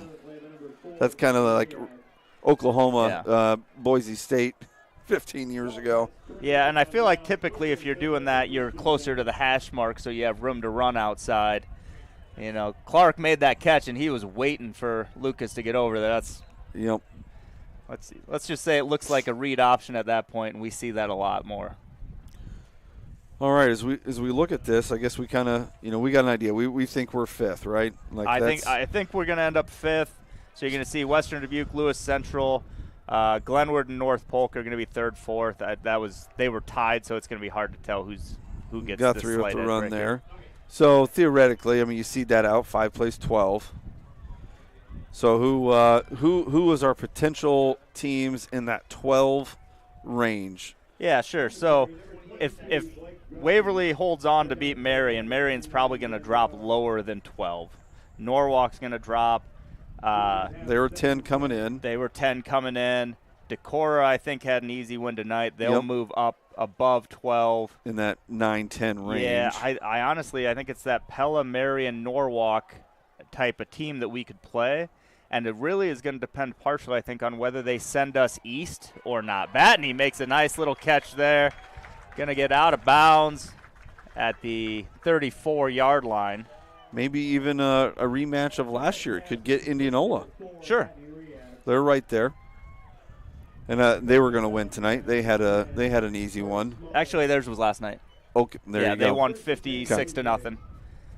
So that's where it gets a little bit interesting, right? Is if, North Scott, Denison will probably slide all the way up to the 8. It'd be interesting how a forfeit plays into that RPI, right? It shouldn't change it a whole lot. I think it's just the same 1-0 victory. Ryle looking deep for Cole Miller. Miller goes up, makes the catch. He's down at the 3-yard line. Gain of 31. Ryle to Miller. Into the wind, just letting it fly.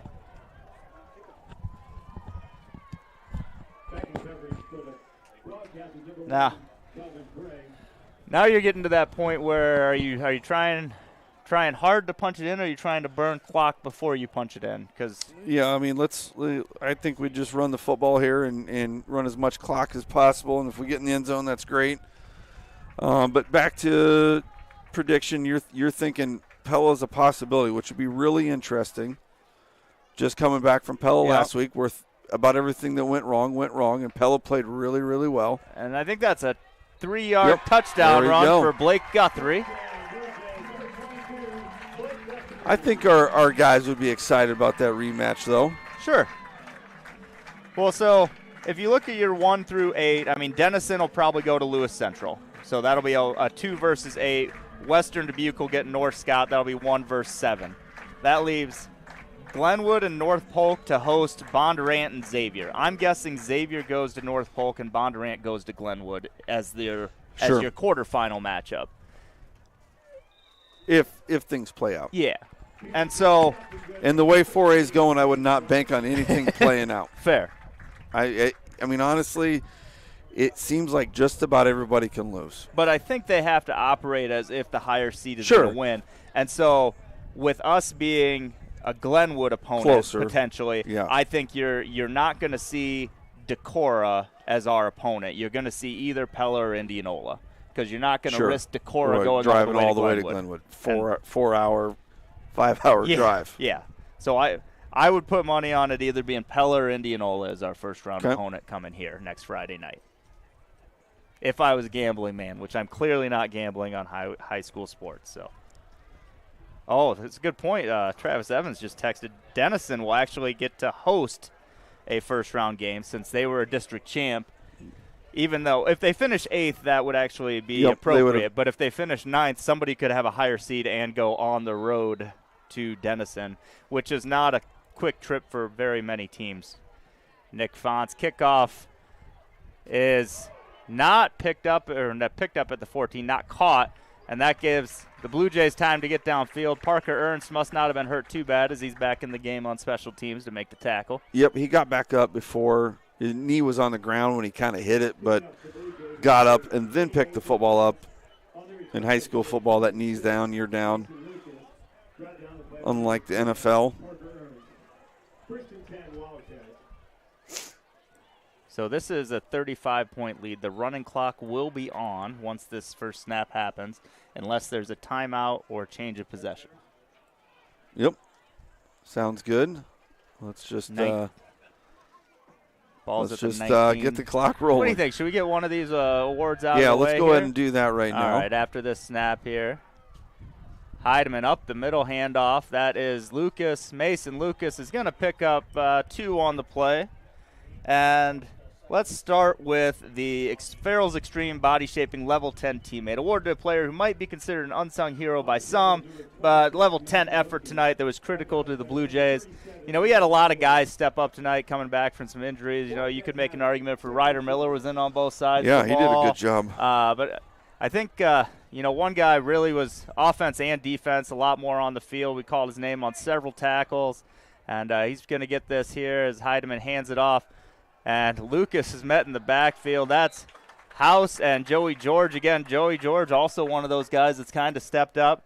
But our Level 10 teammate tonight is going to be Nolan Feller, starting at safety, in on tackles, made a catch out of the backfield, and just a great game stepping up for him. Nolan Feller is going to be the Farrell's Extreme Body Shaping Level 10 teammate of the game.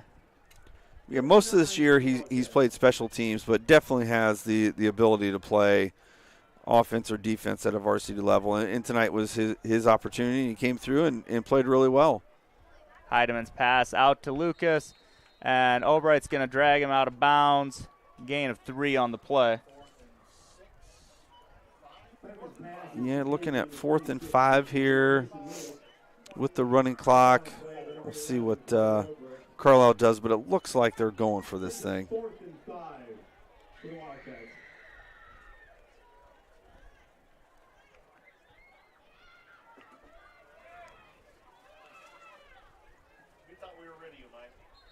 And we're going to have a timeout maybe. Timeout, Carlisle. That's their second. That gives us a good opportunity to go ahead and get our other award out there. This will be the Vision Bank Player of the Game, your MVP of the game. And, you talked about him in the pregame. You wanted him to get 25 carries. 29 was what he ended up with. 205 yards to the unofficial stat line and 3 touchdowns. Caleb Moore was really just a go-to all game long and just kind of a bell cow, if you want to call it that, and just a great offensive weapon. Not to mention all the plays he made on defense. Right, he was that's there what as I well. was going to mention is there was a ton of plays that they tried to get at the outside, and he just ran it down. But definitely a workhorse tonight. Yeah, I mean, you could have awarded for either side of the ball, and he was dominant on both sides. So Caleb Moore going to be your Vision Bank Player of the game. Vision Bank, see what we can do for you tonight. Caleb Moore, that's going to be a Blue Jay victory. That's a high, short punt. Just let that thing bounce and get away from it. I don't care how many yards it goes. Going to end up right about the 34-yard line for Nordhagen. 2:24 remaining on the clock. I think that's the 10th punt for Nordhagen tonight. Got some work in. really a dominant effort all across the board for the Blue Jay defense. You could pick any player out of that game, and they probably deserve one of those awards that, you know, all over the defense stepped up. But yeah, the last 2 home games, D has been pretty darn good. They have really not given up much, like around 100 yards. Well, I think we allowed 6 yards in the second half against Gilbert, and we allowed like 4 yards in the first half tonight. There's like 2 long plays this half, and that was it. We're trying victory formation here. Ryle going to take that knee. Might have taken too many steps back. He was really hurting his offensive rushing yards. Should go to a team rush, not to him. Well, good thing my stats aren't official. They can do whatever they want with them.